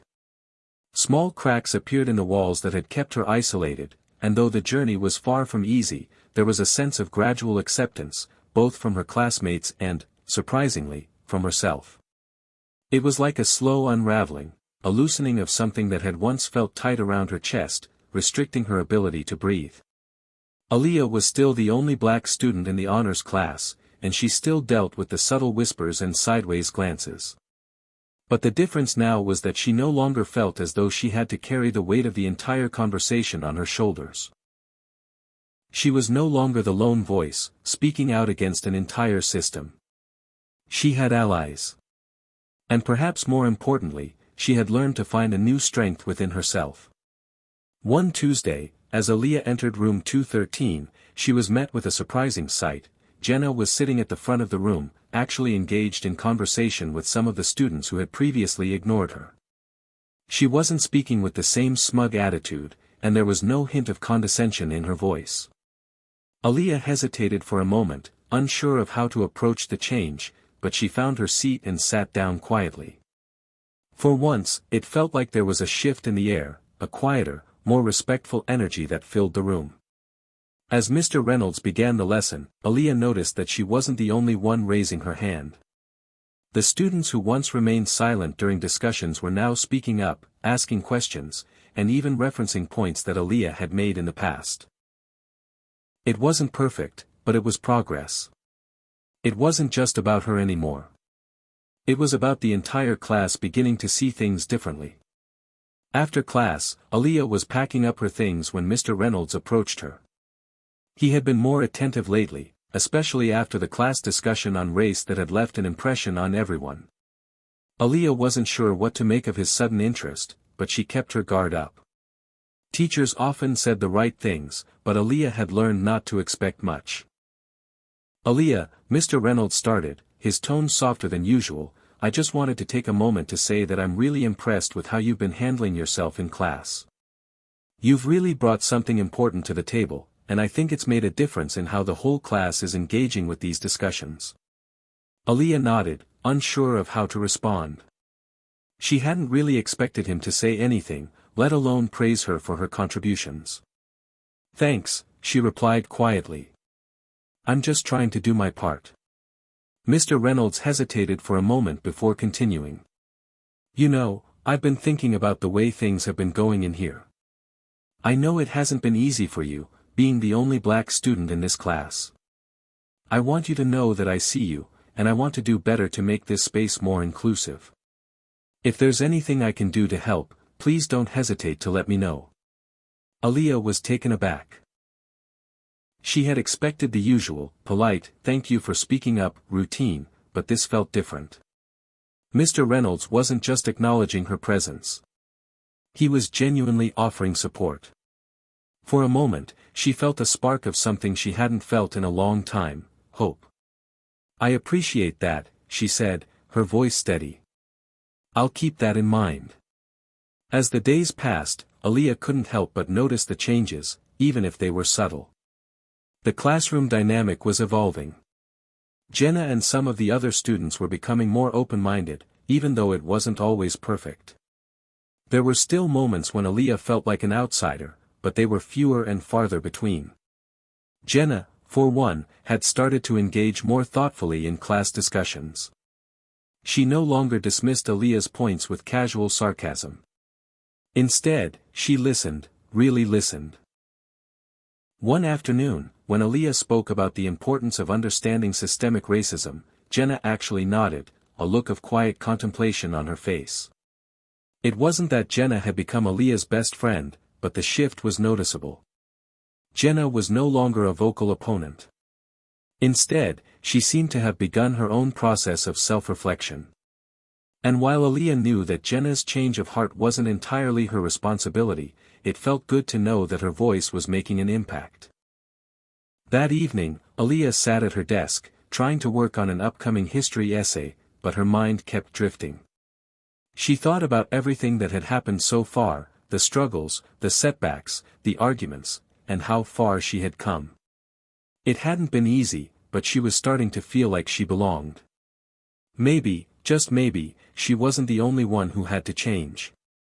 Maybe the world around her was capable of changing too. Her phone buzzed again, interrupting her thoughts. It was a message from Jasmine. "Jasmine, how's everything going? I haven't heard from you in a minute." Aaliyah smiled, taking a moment before replying. "It's getting better. I'm still not sure I completely belong in that class, but I'm not giving up yet. Things are starting to shift. Jasmine, I'm proud of you. It's not about belonging. It's about making them realize that you do belong. You've got this." Aaliyah stared at her phone for a moment, reading Jasmine's words again. For the first time, she truly felt the weight of what they meant. Belonging wasn't just about being accepted, it was about making space for herself in a world that wasn't built for her. It wasn't about waiting for permission. It was about taking ownership of her place in that world, no matter how much resistance she faced. The next day, in room 213, Mr. Reynolds asked the class to reflect on the progress they had made since they first began discussing the history of segregation. Aaliyah raised her hand, her voice clear and steady. Progress isn't just about changing the way people think about race, she said. It's about making sure that everyone has a seat at the table. For too long, people like me have been told we don't belong in places like this. But that doesn't mean we have to stay silent. We have a right to be here. And no one gets to take that away from us. There was a long silence as the class absorbed her words. It wasn't a triumphant moment, nor was it the final word on the subject. But in that room, in that moment, Aaliyah felt like she had found her space. She didn't need permission to be there. She was already exactly where she was meant to be. The change that had been slowly brewing in room 213 seemed to have hit a standstill. Though there had been moments of breakthrough, moments when Aaliyah felt seen and heard, they were now overshadowed by a quiet tension that had crept back into the classroom. It wasn't as overt as it had been before, there were no more open confrontations or heated arguments, but something was off. The air felt thick with unspoken words, and Aaliyah couldn't help but wonder if the progress she had felt earlier was just a temporary illusion. Aaliyah had hoped, after her last few interactions with her classmates, that things would continue to improve. That she wouldn't have to constantly fight for space in that room. But it had become clear that change was never as simple as a few nice conversations or a couple of well-meaning gestures. It was a slow burn, a process that would require more patience and resilience than she had ever anticipated. As the weeks went by, Aaliyah noticed that the room was starting to feel less like a place where ideas could be freely exchanged and more like a place where people were walking on eggshells. Her classmates, while no longer outwardly hostile, had grown quieter. They didn't challenge each other the way they used to. They didn't ask the tough questions or engage in the debates that used to fill the air. It was as if the classroom had turned into a waiting room, everyone just waiting for the next shoe to drop, the next uncomfortable moment to pass. One afternoon, during a particularly quiet history lecture, Aaliyah felt the weight of the silence pressing down on her. The topic was World War II, and while the class discussed the European front and the atrocities that had been committed, Aaliyah couldn't shake the feeling that something was being left out. There was no mention of how the war had affected Black Americans, how segregation had still been rampant in the U.S. military, or how African Americans had been denied the right to fight for their country in the same way their white counterparts had. Aaliyah raised her hand, not out of anger but out of a desire to fill the gap in the conversation that no one else seemed to notice. Mr. Reynolds, she started carefully, what about the African American soldiers during the war? They were segregated, and many of them didn't even have the chance to fight in the front lines. Why don't we talk about that? The room went silent. Aaliyah could feel all eyes on her again, and she immediately regretted speaking up. But then she saw Mr. Reynolds nod, his expression softening as he took in her words. You're right, Aaliyah, he said after a moment. We've been focusing a lot on Europe, but we should have touched on the experience of African American soldiers during that time. Thank you for bringing that up. For a brief moment, it felt like a small victory. Aaliyah had said something that mattered, something that filled a gap in the conversation. But as the class moved on, the feeling of triumph quickly faded. The students didn't seem to engage with the topic the way they had with others. There were no follow-up questions, no comments. It was as if Aaliyah's words had been acknowledged but quickly dismissed, like a passing breeze that left no trace behind. Later that day, Aaliyah found herself walking down the hallway, feeling disconnected from the world around her. She thought about how, time and time again, she had tried to push her classmates to confront the uncomfortable truths of history, only to be met with a quiet indifference. They weren't rude. They weren't dismissive. But they weren't listening, either.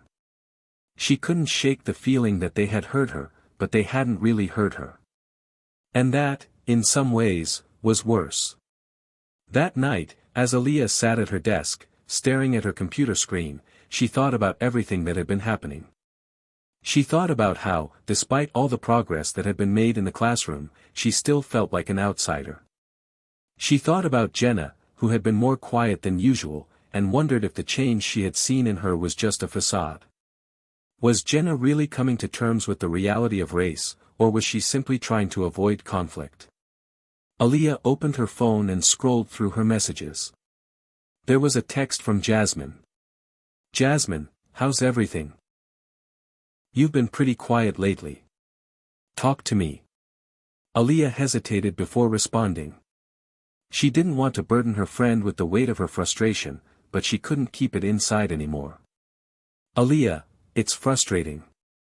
I speak up, I point out the gaps, and then, nothing. I feel like I'm not making a difference, Jasmine. Like no one is really listening. There was a long pause before Jasmine responded. Jasmine, girl, I get it. I really do. It sucks that you have to keep fighting for people to just hear you. But you're making a difference. Even when it doesn't feel like it, you are.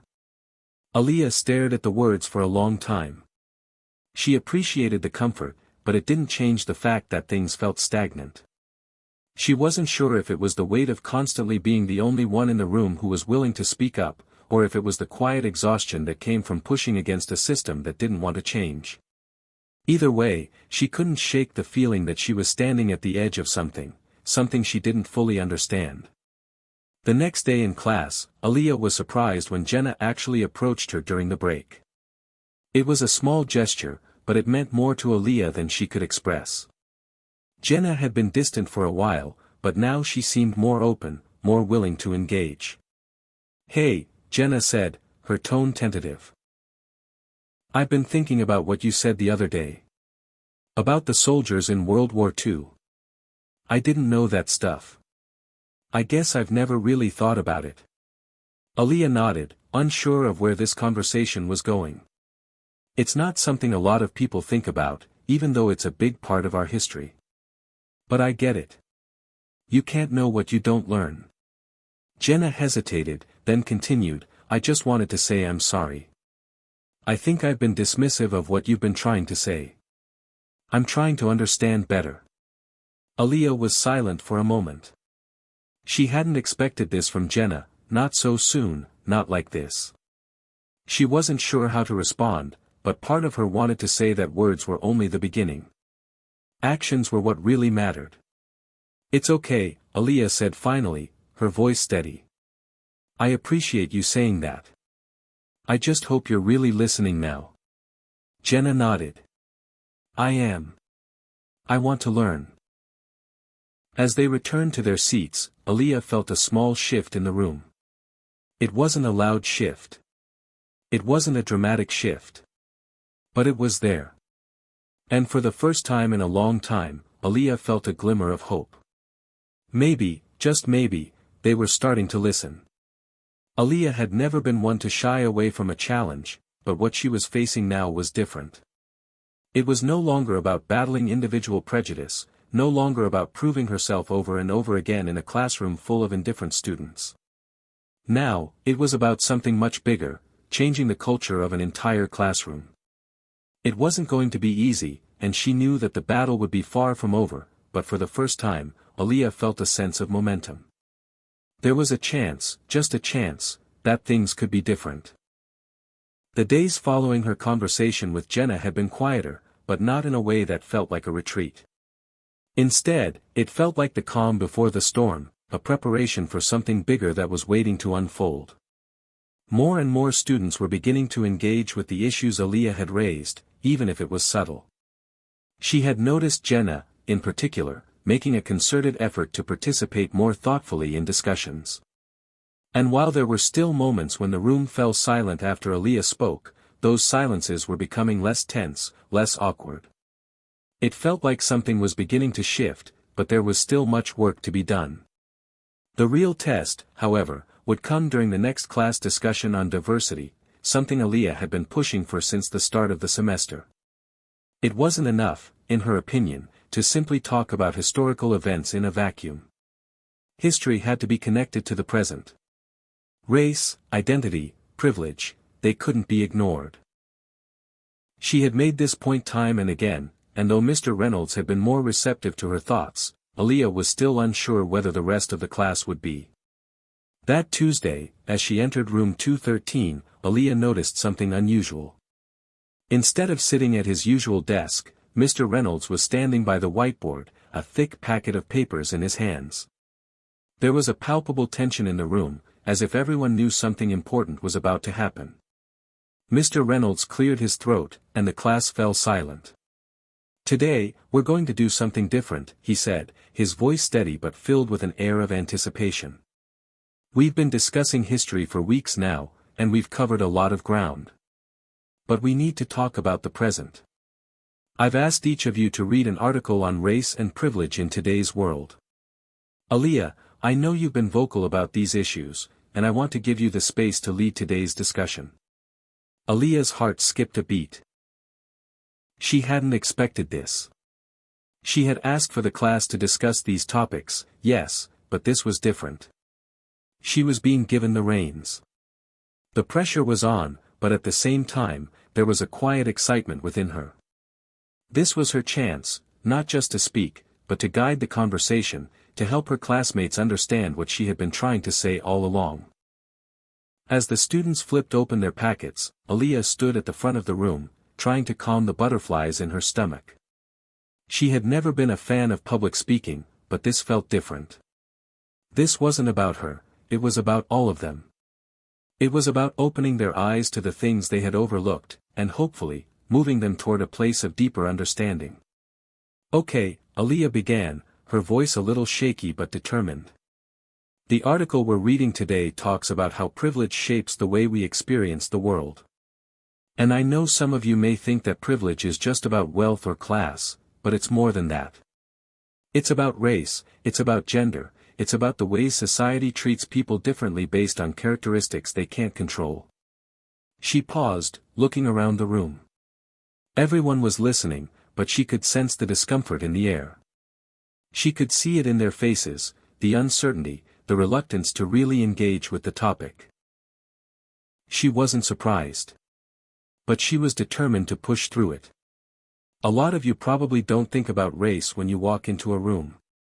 But for me, and for many others, it's something that's always on our minds. It's something that shapes how we're treated, how we're seen. And until we start acknowledging that, nothing is going to change. There was a long silence. Aaliyah could feel the weight of the room pressing down on her, but she stood firm. She wasn't going to back down. She had fought too hard for this moment. Finally, Jenna spoke up. "It wasn't much, but it was something. I never thought about it that way. I mean, I know about racism, but I never really saw how it affects the little things. Like, I guess I just assumed everyone has the same chance." Aaliyah nodded, grateful that Jenna was engaging. "That's the thing," she said. "People don't often realize the small things. The way a teacher might assume a student won't do well based on their background. Or how some people are treated like they're different just because of the color of their skin." As she spoke, more hands began to rise. Students who had previously been silent were now contributing, asking questions, sharing their thoughts. The conversation wasn't easy. It wasn't comfortable. But it was happening. As the class discussion continued, Aaliyah felt a strange sense of empowerment. She wasn't just a passive participant anymore. She wasn't just the only black student in a sea of faces. She was the one leading the conversation, challenging the class to confront their assumptions, to examine their own biases. It wasn't perfect. Not by a long shot.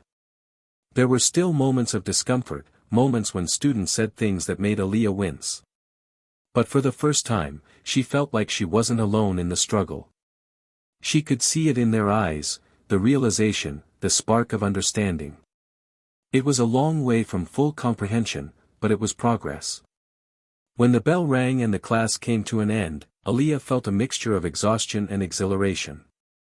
She had said what needed to be said, and while the road ahead was still uncertain, she felt like they had taken the first real step toward change.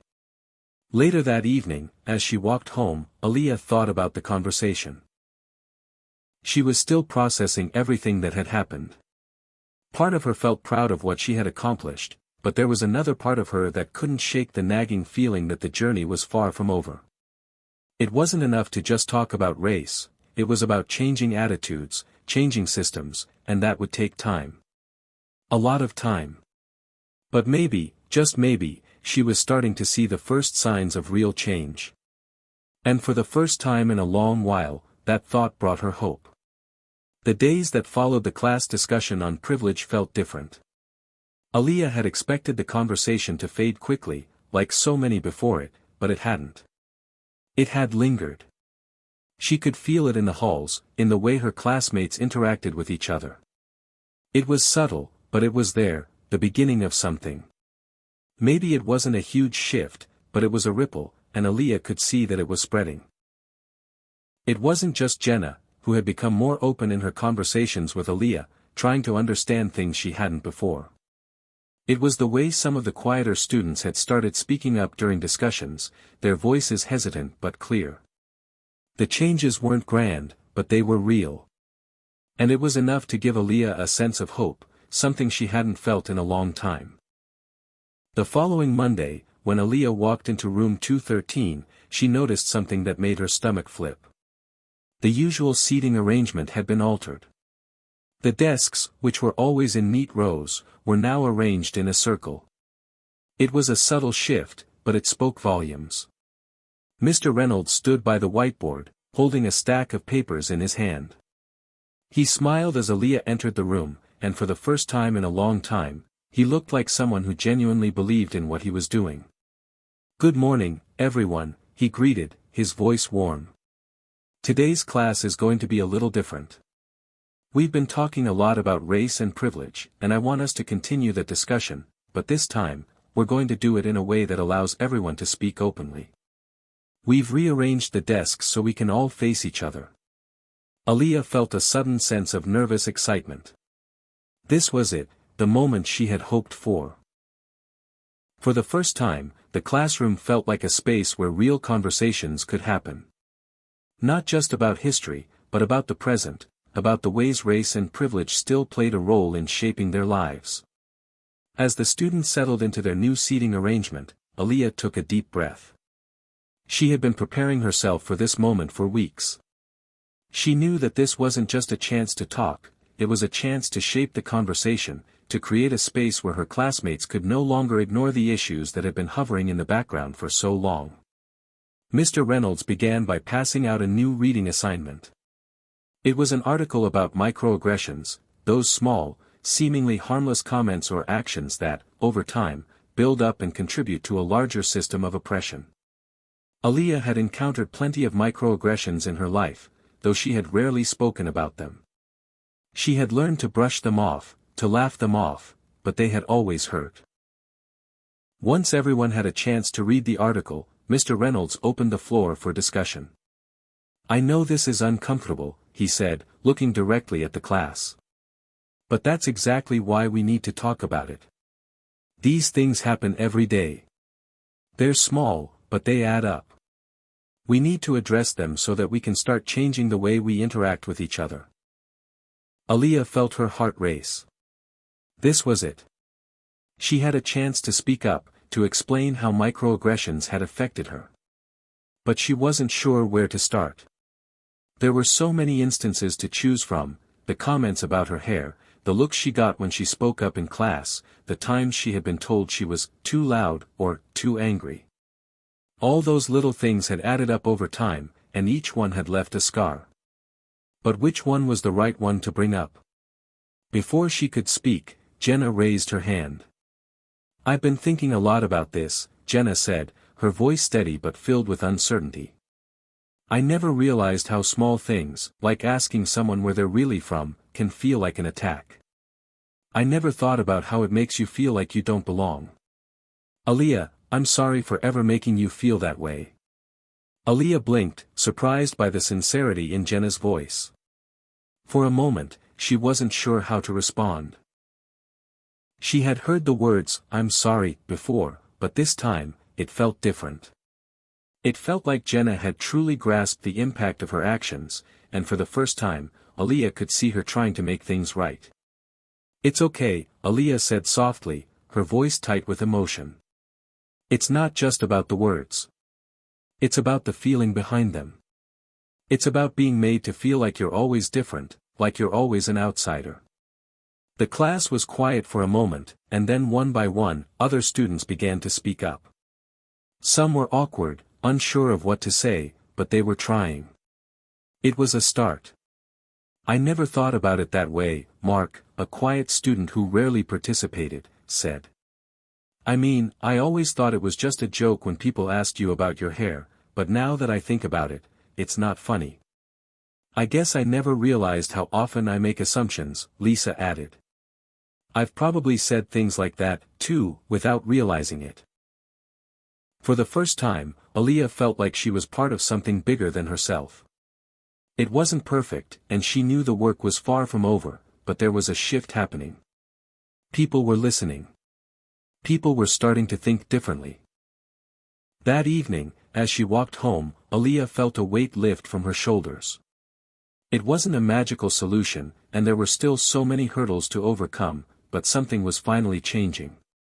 She had never thought that one conversation could make such a difference, but in that moment, she felt like they had crossed a threshold. They were no longer ignoring the issue. They were facing it head-on, and that was the first step toward real change. Her phone buzzed in her pocket, and she pulled it out to see a message from Jasmine. Jasmine, how was today's class? I saw you were leading it, girl. Proud of you. Aaliyah smiled as she typed her response. Aaliyah, it was good. I think it's starting to sink in. But there's still a lot of work to do. This isn't the end, just the beginning. As she hit send, Aaliyah felt a surge of optimism. For the first time, she wasn't just fighting alone. She had the support of her classmates, and maybe, just maybe, this would be the beginning of something bigger than she had ever imagined. The weeks following the discussion on microaggressions were a whirlwind. Aaliyah had expected a shift in the classroom dynamic, but nothing had prepared her for the impact it would have. There was a noticeable change in the way her classmates spoke to her, not just Jenna, but others, too. Conversations had become more thoughtful, and for the first time, there was genuine curiosity in their questions. It was as if the veil had been lifted, and they were seeing each other, and her, in a new light. But as the class discussions evolved, so did the challenges. The conversations weren't as easy as she had hoped. While some of her classmates were eager to continue exploring the issues of race and privilege, others were more resistant. Their discomfort was palpable, even though they were trying to push through it. The truth was, it wasn't just about the students anymore. Aaliyah had begun to realize that the real battleground wasn't in the classroom, where they could discuss, argue, and learn, it was outside the classroom. It was in the hallways, on the buses, in the cafeteria. The real test would be whether these conversations could translate into meaningful change in the everyday spaces where the unspoken biases continued to thrive. It all came to a head one Friday afternoon, when Aaliyah found herself sitting in the cafeteria, a place she usually avoided. She was with Jenna and a few of the other students from the honors class, but even though the conversation was light and filled with laughter, Aaliyah could feel the undercurrent of tension. She had been talking about a volunteer project she had recently joined, something to help inner-city youth, when Mark, the quiet student who had been one of the first to speak up in class, said something that caught her off guard. That's great and all, Aaliyah, Mark began, his voice hesitant. But, do you ever think that maybe? I don't know, you're kind of overcompensating. The whole, helping people of color, thing. I mean, there are kids from all backgrounds who need help, not just black kids. The table went silent. Aaliyah stared at him for a moment, unsure of how to respond. It wasn't that Mark had said something overtly offensive. It was more that his comment revealed something much deeper, an assumption that she was only helping her own kind, as though she was somehow obligated to focus solely on black people. The more she thought about it, the more she realized how problematic his words were. It wasn't just about race, it was about reducing an entire group of people to a cause, a stereotype. I don't think you get it, Mark, Aaliyah said slowly, her voice calm but firm. It's not about overcompensating. It's about acknowledging that there are people who don't have the same opportunities because of where they come from, because of the color of their skin. It's about trying to level the playing field. Mark looked taken aback, clearly not expecting a response like that. He opened his mouth, as if to apologize, but Aaliyah held up a hand. I'm not saying you don't care. I'm just saying that there's a lot more to the story than what we see on the surface, she added. It's not always about helping people. It's about understanding why some people need help in the first place. Jenna, who had been silent up until that point, nodded in agreement. Aaliyah's right. We're all so quick to think we know what people need without actually taking the time to understand their lives. It's not just about doing something nice, it's about making sure that everyone has an equal shot. The tension in the air was thick, but Aaliyah could see that the wheels were turning in her classmates' heads. This wasn't just about her own experiences anymore. This was about changing the way they thought, about making them see the bigger picture. The following Monday, Aaliyah entered class to find a surprising sight. Mr. Reynolds was standing by the whiteboard, holding a stack of papers, but this time, his expression was different, more serious, less approachable. "Good morning, class," Mr. Reynolds said. His tone was sharp, and there was a new sense of urgency in the air. "I've been hearing a lot of conversation about our recent discussions on race and privilege, and I want to address something directly." Aaliyah sat up straighter, sensing that this would be an important conversation. Mr. Reynolds continued, his eyes scanning the room. "I've heard that some of you are uncomfortable with the topics we've been covering.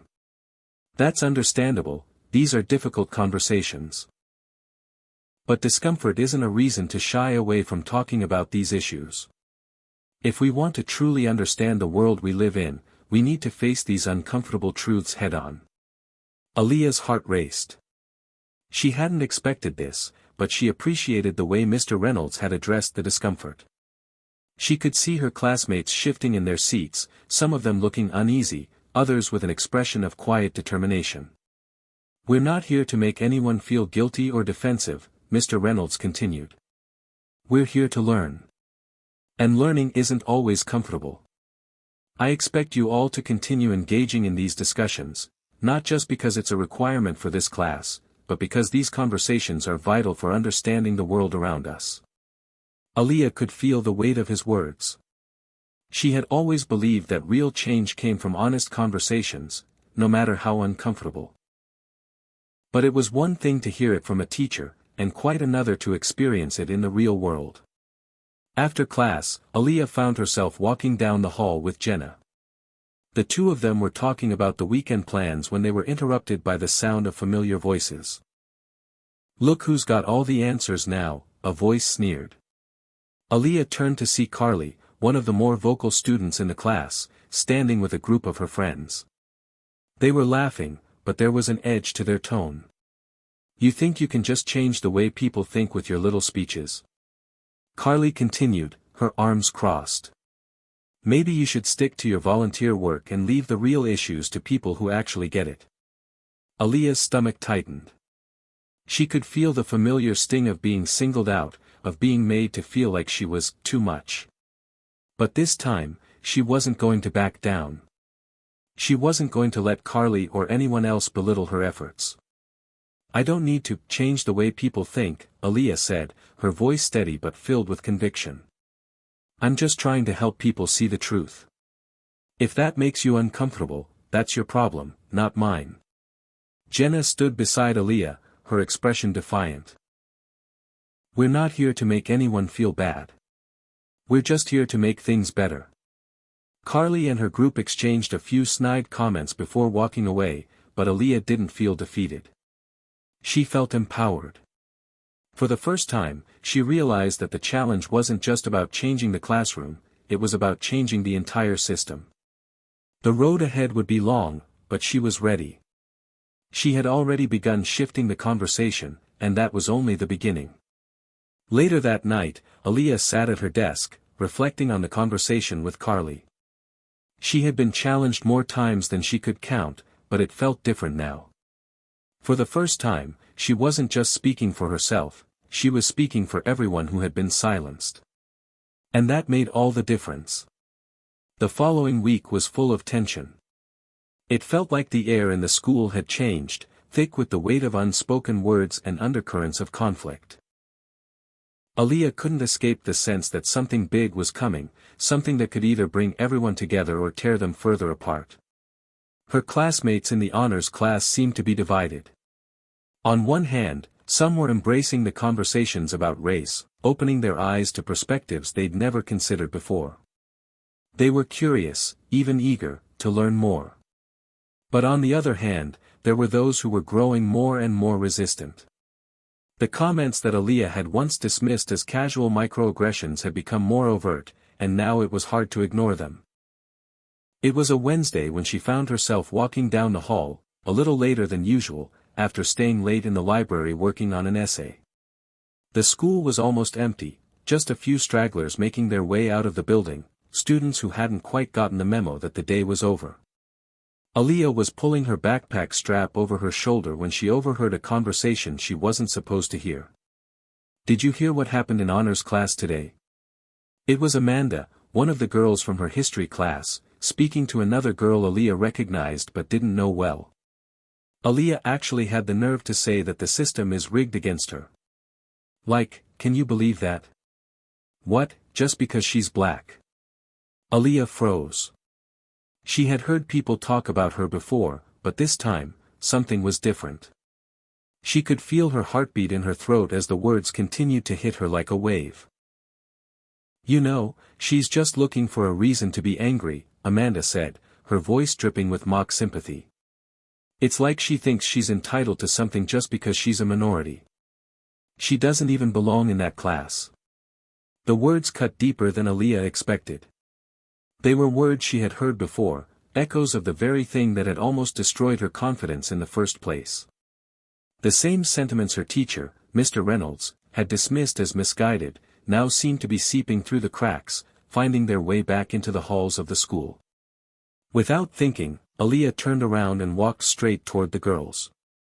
Her steps were measured, purposeful. She didn't care if they saw her coming. She wasn't going to let this moment slide by without saying something. Amanda's eyes widened as Aaliyah approached. She clearly hadn't expected to be caught. The girl standing next to her shifted uncomfortably but didn't say a word. "What did you say?" Aaliyah asked, her voice calm but piercing. Amanda swallowed, clearly taken aback. Nothing," she stammered. "We were just talking." "No," Aaliyah said firmly, her gaze unwavering. "You were talking about me." Amanda opened her mouth, but no words came out. The silence stretched between them like a tightrope, and Aaliyah could feel the tension building in the air. "I heard you," Aaliyah continued, her voice low but steady. "And for the record, no, I'm not angry just because I'm black. I'm angry because every day I have to prove I belong here. I'm angry because people like you think it's your place to decide where I do and don't belong." Amanda opened her mouth to retort, but Aaliyah didn't give her the chance. "You don't get to define my worth, Amanda. You don't get to make me feel small because of my skin or my experiences. And the next time you decide to talk about me, maybe try saying it to my face." For a moment, Amanda stood frozen, her face flushing with a mixture of embarrassment and anger. Then, without saying another word, she turned and walked away, her friend trailing behind her. Aaliyah took a deep breath, her heart still pounding in her chest. But this time, it was a different kind of feeling, empowerment, not fear. She had done it. She had stood up for herself in a way she hadn't been able to before. She hadn't backed down. As she made her way out of the school and into the parking lot, Aaliyah felt the weight of the moment settle in. She had just made a choice. A choice to no longer let the ignorance of others dictate her sense of belonging. It wasn't going to be easy, and she knew that more challenges were coming, but she also knew that she had the strength to face them. The next day in class, things were different. There was an unspoken tension in the air, one that made everyone a little quieter than usual. Aaliyah noticed it as soon as she walked in. The other students seemed to be avoiding eye contact, almost as if they were waiting for her to speak first. She could sense the divide now, those who wanted to engage in meaningful conversations, and those who were holding on to their old, comfortable views. Mr. Reynolds entered the classroom and paused when he saw the atmosphere. "Is everything all right?" he asked, his voice sounding more concerned than usual. Aaliyah took a deep breath, preparing herself. This was the moment she'd been dreading but knew was inevitable. She had to speak up, not just for herself, but for everyone who was uncomfortable with what was happening in the class. "I need to say something," Aaliyah began, her voice steady but firm. All eyes turned to her, and for a moment, the world seemed to stand still. "I don't know what's been going on, but I can feel it. I can feel the tension in this room, and I can't ignore it anymore. Some people think that what we're talking about, race, privilege, inequality, doesn't matter. That it's just uncomfortable talk, or that it's something we should avoid. But it matters. It matters because it's real. And it matters because I'm living it every day." She paused, letting her words sink in. "I'm not here to make anyone feel guilty or ashamed. But I am here to make sure you understand that this isn't just my problem. It's all of ours. We can either continue ignoring it, or we can face it together." The room was silent. Mr. Reynolds looked at her, then around the room, his expression thoughtful. He didn't say anything at first. Instead, he allowed the quiet to settle, letting the weight of Aaliyah's words hang in the air. Finally, he spoke, his voice calm but resolute. "Thank you, Aaliyah. That's exactly what we need to keep talking about. These conversations are hard, but they're necessary." For the first time, Aaliyah felt like the class was truly listening to her. It wasn't just about her standing up for herself, it was about everyone in the room finally understanding why these conversations mattered. The fight wasn't just hers anymore. It was theirs, too. That afternoon, as she walked out of class, Aaliyah's phone buzzed with a message from Jasmine. "Jasmine, you were amazing today. I can't believe you just called them out like that. Proud of you." Aaliyah smiled as she typed her response. "Aaliyah, thanks. But honestly, it's not just about calling people out. It's about making them realize that they have to do something. We all do." For the first time in a long while, Aaliyah felt the hope she had been searching for. She knew the road ahead was going to be hard, there would be more resistance, more uncomfortable moments. But she was ready. She had found her voice, and she wasn't going to let anyone silence her again. The days that followed the confrontation with Amanda were a blur for Aaliyah. It was as though the entire school was holding its breath, waiting to see how things would unfold.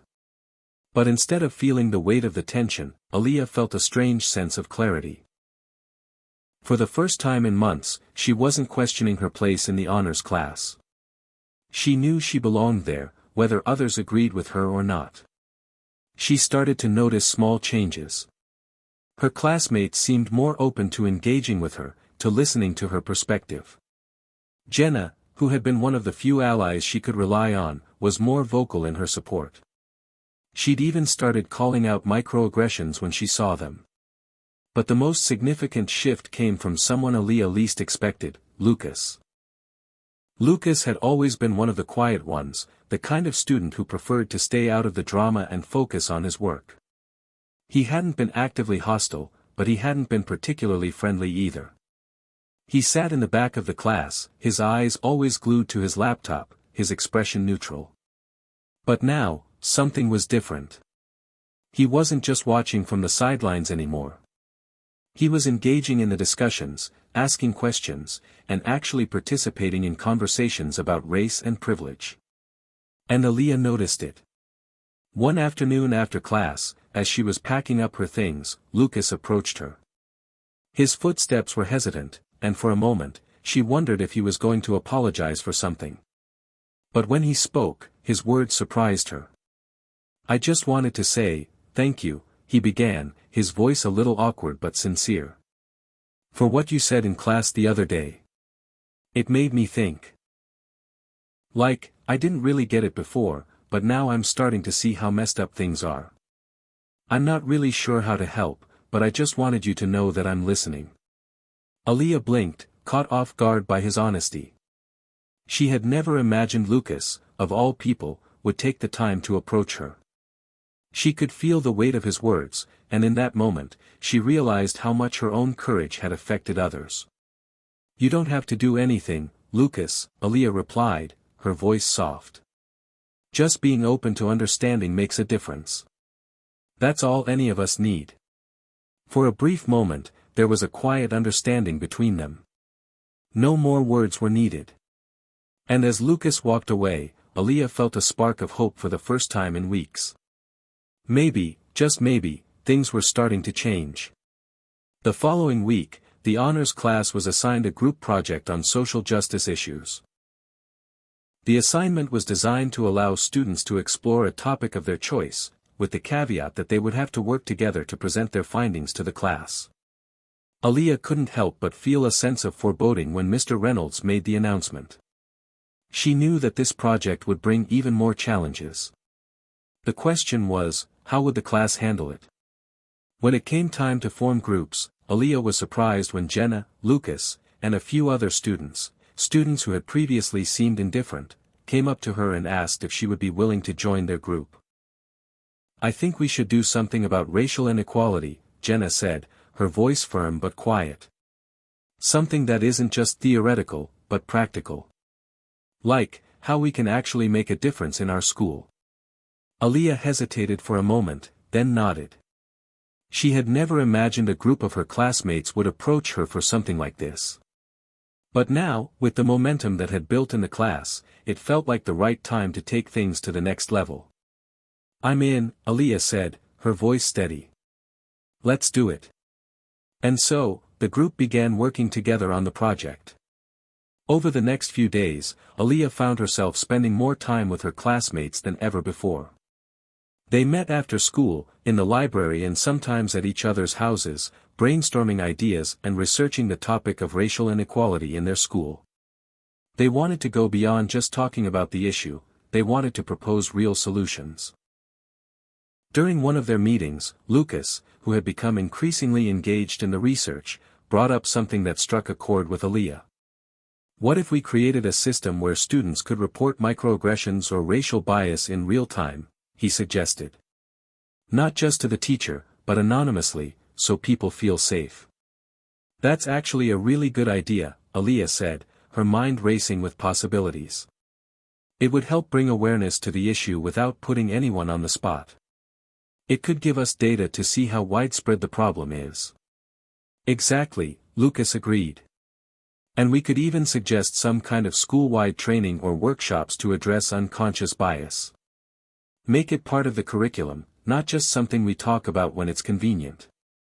Aaliyah felt a surge of pride as she looked around the room. For the first time, her classmates weren't just nodding along to her ideas, they were building on them, adding their own thoughts, and making them better. It felt like a real collaboration, a genuine effort to make a difference. But as much as the group was united in their purpose, Aaliyah couldn't shake the feeling that there was still a long road ahead. The project, though promising, was just the beginning. The real challenge would be in convincing the school administration to take their suggestions seriously. She had seen how resistant people could be when faced with uncomfortable truths. She had already experienced the pushback, and she knew that the more they pushed for change, the more they would face resistance. The day before the project presentation, Aaliyah stayed late at school to practice her part. She stood in front of the mirror in the classroom, running through her speech, when Mr. Reynolds walked in.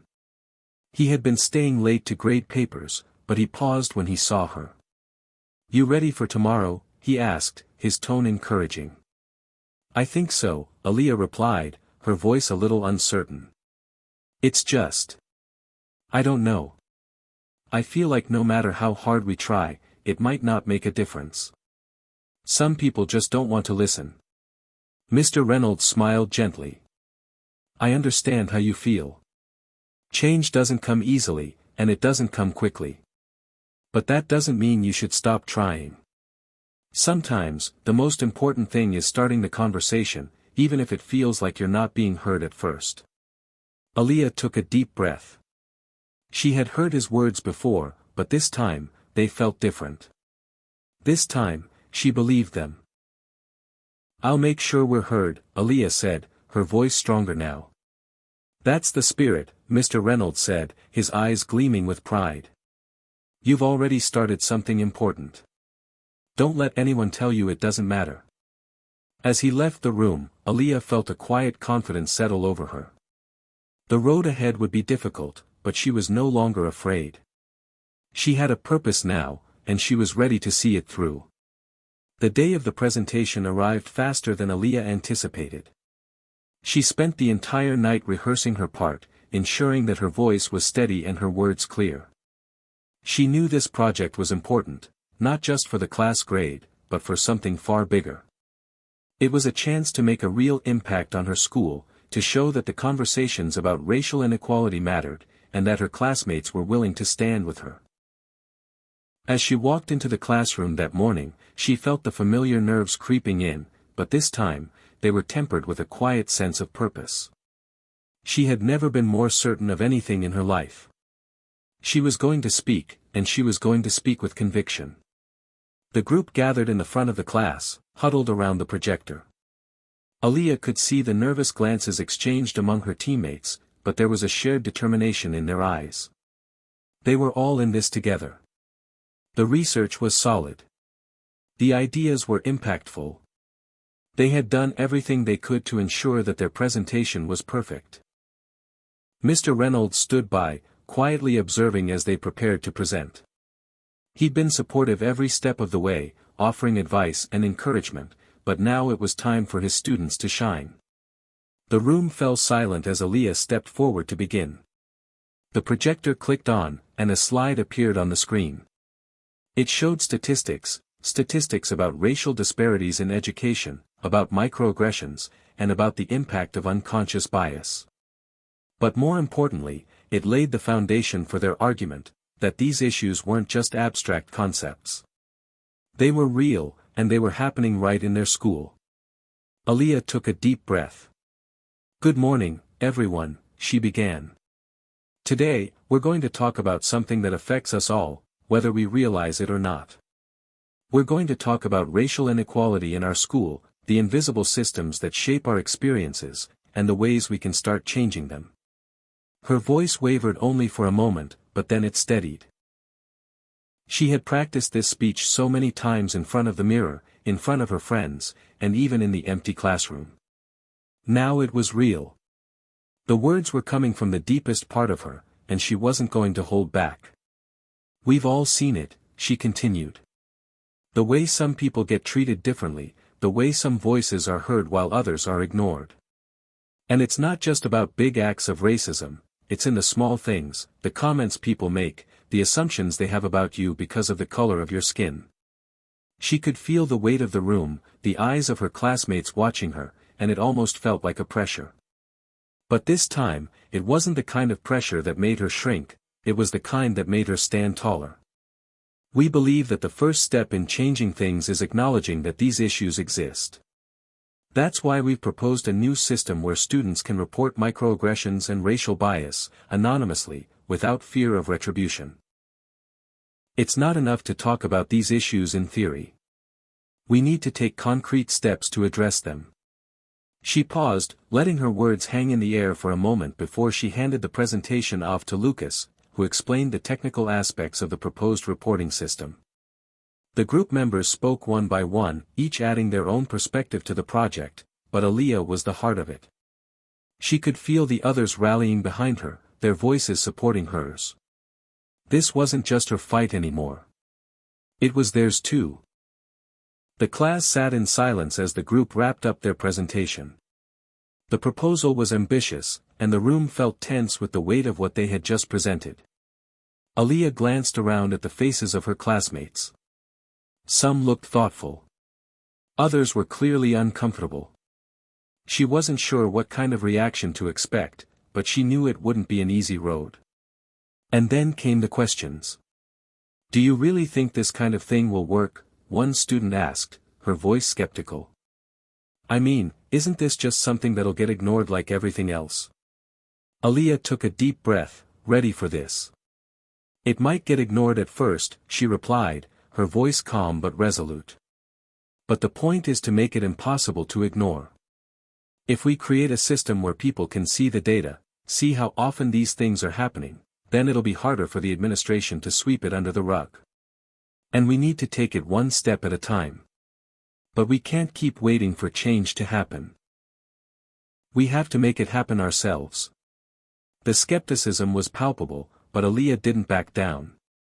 She could feel the growing support from her teammates, and even Mr. Reynolds gave her an encouraging nod from the back of the room. Then came another question, one that hit harder than the others. "But don't you think you're just stirring up trouble?" a voice asked. Aaliyah turned to see Brad, a student she'd never really interacted with. He sat near the front of the class, his arms crossed, a look of disapproval on his face. "I mean, the system works, doesn't it? We're all here to learn. Why make everything about race?" The room seemed to hold its breath, waiting for Aaliyah's response. She could feel her heart beating faster, but she didn't flinch. She knew exactly what she needed to say. "No, Brad, it's not just about race," she said, her voice firm. "It's about fairness. It's about making sure everyone has an equal shot at succeeding. The system isn't perfect. It's not even close. And pretending that it is, or that it doesn't need to change, that's what makes the problem worse." The silence that followed her words was deafening. Aaliyah held her ground, her eyes locked with Brad's. She wasn't looking for a fight, but she wasn't going to back down, either. For the first time in a long while, she realized she had nothing left to prove. The bell rang, signaling the end of class. The students packed up, murmuring to each other, their conversations half-formed, as if they were processing everything they had just heard. Aaliyah wasn't sure what the outcome would be. She didn't know if her classmates would start seeing things her way, or if they would continue to resist. But what she did know was that she had done her part. She had spoken her truth, and she had done it in front of everyone who needed to hear it. As she gathered her things, Mr. Reynolds approached her. "Aaliyah," he said quietly, "you did great today. I'm proud of you." Aaliyah smiled, feeling a weight lift off her shoulders. "Thanks, Mr. Reynolds.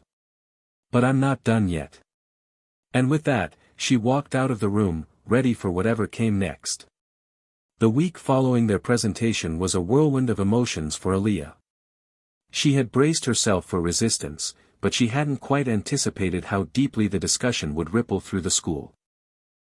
At first, there were the whispers in the halls, the side eyes, and the passive-aggressive comments that came from some of her classmates. But amidst that discomfort, there was something else, something she hadn't expected. People were talking. Jenna came up to her the morning after the presentation, looking excited. "You won't believe this," she said, practically bouncing. "Some of the teachers have been talking about your proposal. They're actually considering it." Aaliyah raised an eyebrow, unsure if she'd heard her correctly. "What? Really?" "Yeah. I overheard Mrs. Pierce talking to Mr. Reynolds. They're thinking about setting up a committee to look into it," Jenna said, her eyes wide. "You might have actually started something, Aaliyah." For the first time in days, Aaliyah allowed herself to hope. The idea that the administration might actually take the proposal seriously was almost too much to believe. She had expected some pushback, but the notion that they might move forward with it, this was the kind of change she had been fighting for. Despite the possibility of real change, Aaliyah knew that not everyone was on board. Brad, the student who had questioned her during the presentation, hadn't exactly changed his tune. He had been particularly vocal in his skepticism around the proposal, suggesting that it would only cause more problems. Aaliyah wasn't sure whether he simply didn't understand the issue or if he was deliberately avoiding the uncomfortable truths she had laid out. Either way, she could sense the divide in the class, the quiet tension that still lingered. At lunch the next day, Aaliyah found herself sitting at a table with Jenna, Lucas, and a few other classmates who had supported the project. They were talking about the reactions they had gotten since the presentation, laughing at how awkward the conversations with some of their peers had been. But the underlying sentiment was one of optimism. Even if it was just a few people who were listening now, that was enough. "What do you think is going to happen?" Lucas asked, looking at Aaliyah. She shrugged, stirring her drink absent-mindedly. "I don't know. Part of me thinks it'll just blow over. But then, part of me really wants to see this through. I want to know that we've done something that matters." "You've already done something that matters," Jenna said firmly. "You got us all talking. You've made people aware of something they didn't want to face. That's huge." Aaliyah smiled, the weight of those words sinking in. She had been so focused on the resistance, the people who didn't want to listen, that she hadn't really acknowledged how much progress they had made. Even if the change wasn't immediate, they had planted a seed. And sometimes, that's all it took. That afternoon, Aaliyah was called down to the principal's office. Her heart skipped a beat. She had no idea what to expect, whether they were going to shut down the proposal or support it. When she walked into the office, Principal Harris was sitting behind his desk, along with Mr. Reynolds and Mrs. Pierce, the school's diversity coordinator. "Take a seat, Aaliyah," Principal Harris said, motioning toward the chair in front of him. His expression was unreadable, and for a moment, Aaliyah's nerves kicked back in. "Thank you for coming," Mrs. Pierce said warmly. "We've been reviewing your group's proposal, and we've had a lot of discussions about how we can move forward with it." Aaliyah felt a mix of relief and anticipation, but she kept her composure. "So, what's the next step?" "Well," Principal Harris said slowly, "we're going to form a committee to explore how to implement the anonymous reporting system. We'll start with a pilot program and see how it goes. We believe it's important that students have a safe space to voice their concerns, especially when it comes to sensitive issues like racial inequality." Aaliyah's heart raced as the words sank in. They were actually doing it. Her proposal, her idea, wasn't just a pipe dream. It was going to become a reality. "I'm proud of you, Aaliyah," Mr. Reynolds said, his voice filled with pride. "You've shown a lot of courage and leadership. This is just the beginning, but you've already made a real impact." Aaliyah could feel the tears threatening to rise in her eyes. She blinked them away, trying to keep her composure, but she couldn't help the smile that spread across her face. This was everything she had fought for, the acknowledgement that her voice mattered, that the issues she had been so passionate about were finally being taken seriously. After the meeting, Aaliyah walked back to class, her mind spinning. It was happening. She had done it. They had all done it together. And even though there were still hurdles ahead, even though there would still be people who resisted, she knew this was just the first step in a long journey. Later that evening, she sat down at her desk and opened her notebook. She thought about all the obstacles she had faced, the teachers who had doubted her, the classmates who had ridiculed her, the moments when she had almost given up. But none of that mattered now. She had pushed through. She had proven to herself and to everyone else that she belonged in that honors class. That she belonged, period. With a deep breath, she wrote in her notebook. "This isn't the end. It's just the beginning." The next morning, as Aaliyah walked into school, she noticed something different. The air seemed lighter, as though the heavy weight of tension had lifted just a little. There was still work to be done, there would always be work to be done, but now, she felt ready for whatever came next. She wasn't just the only black student in the honors class anymore. She was a force, a leader, and her voice was being heard. The future didn't seem so uncertain anymore. As she entered the classroom, she saw Jenna and Lucas waiting for her by her desk. Their faces lit up when they saw her. "Guess what?" Jenna said, grinning. "We've got some serious support now. Word's gotten out about the proposal, and even some of the teachers are getting behind it." Aaliyah smiled, knowing that this was only the beginning of something far bigger than she had ever imagined. She had fought for her place, for her voice, and now, that fight had become something that could change not just her future, but the future of her entire school. And she wasn't done yet. Hit subscribe and leave a comment with where you're watching from. This story might just spark a new beginning. What's one thing that always pushes you forward, even when things get tough?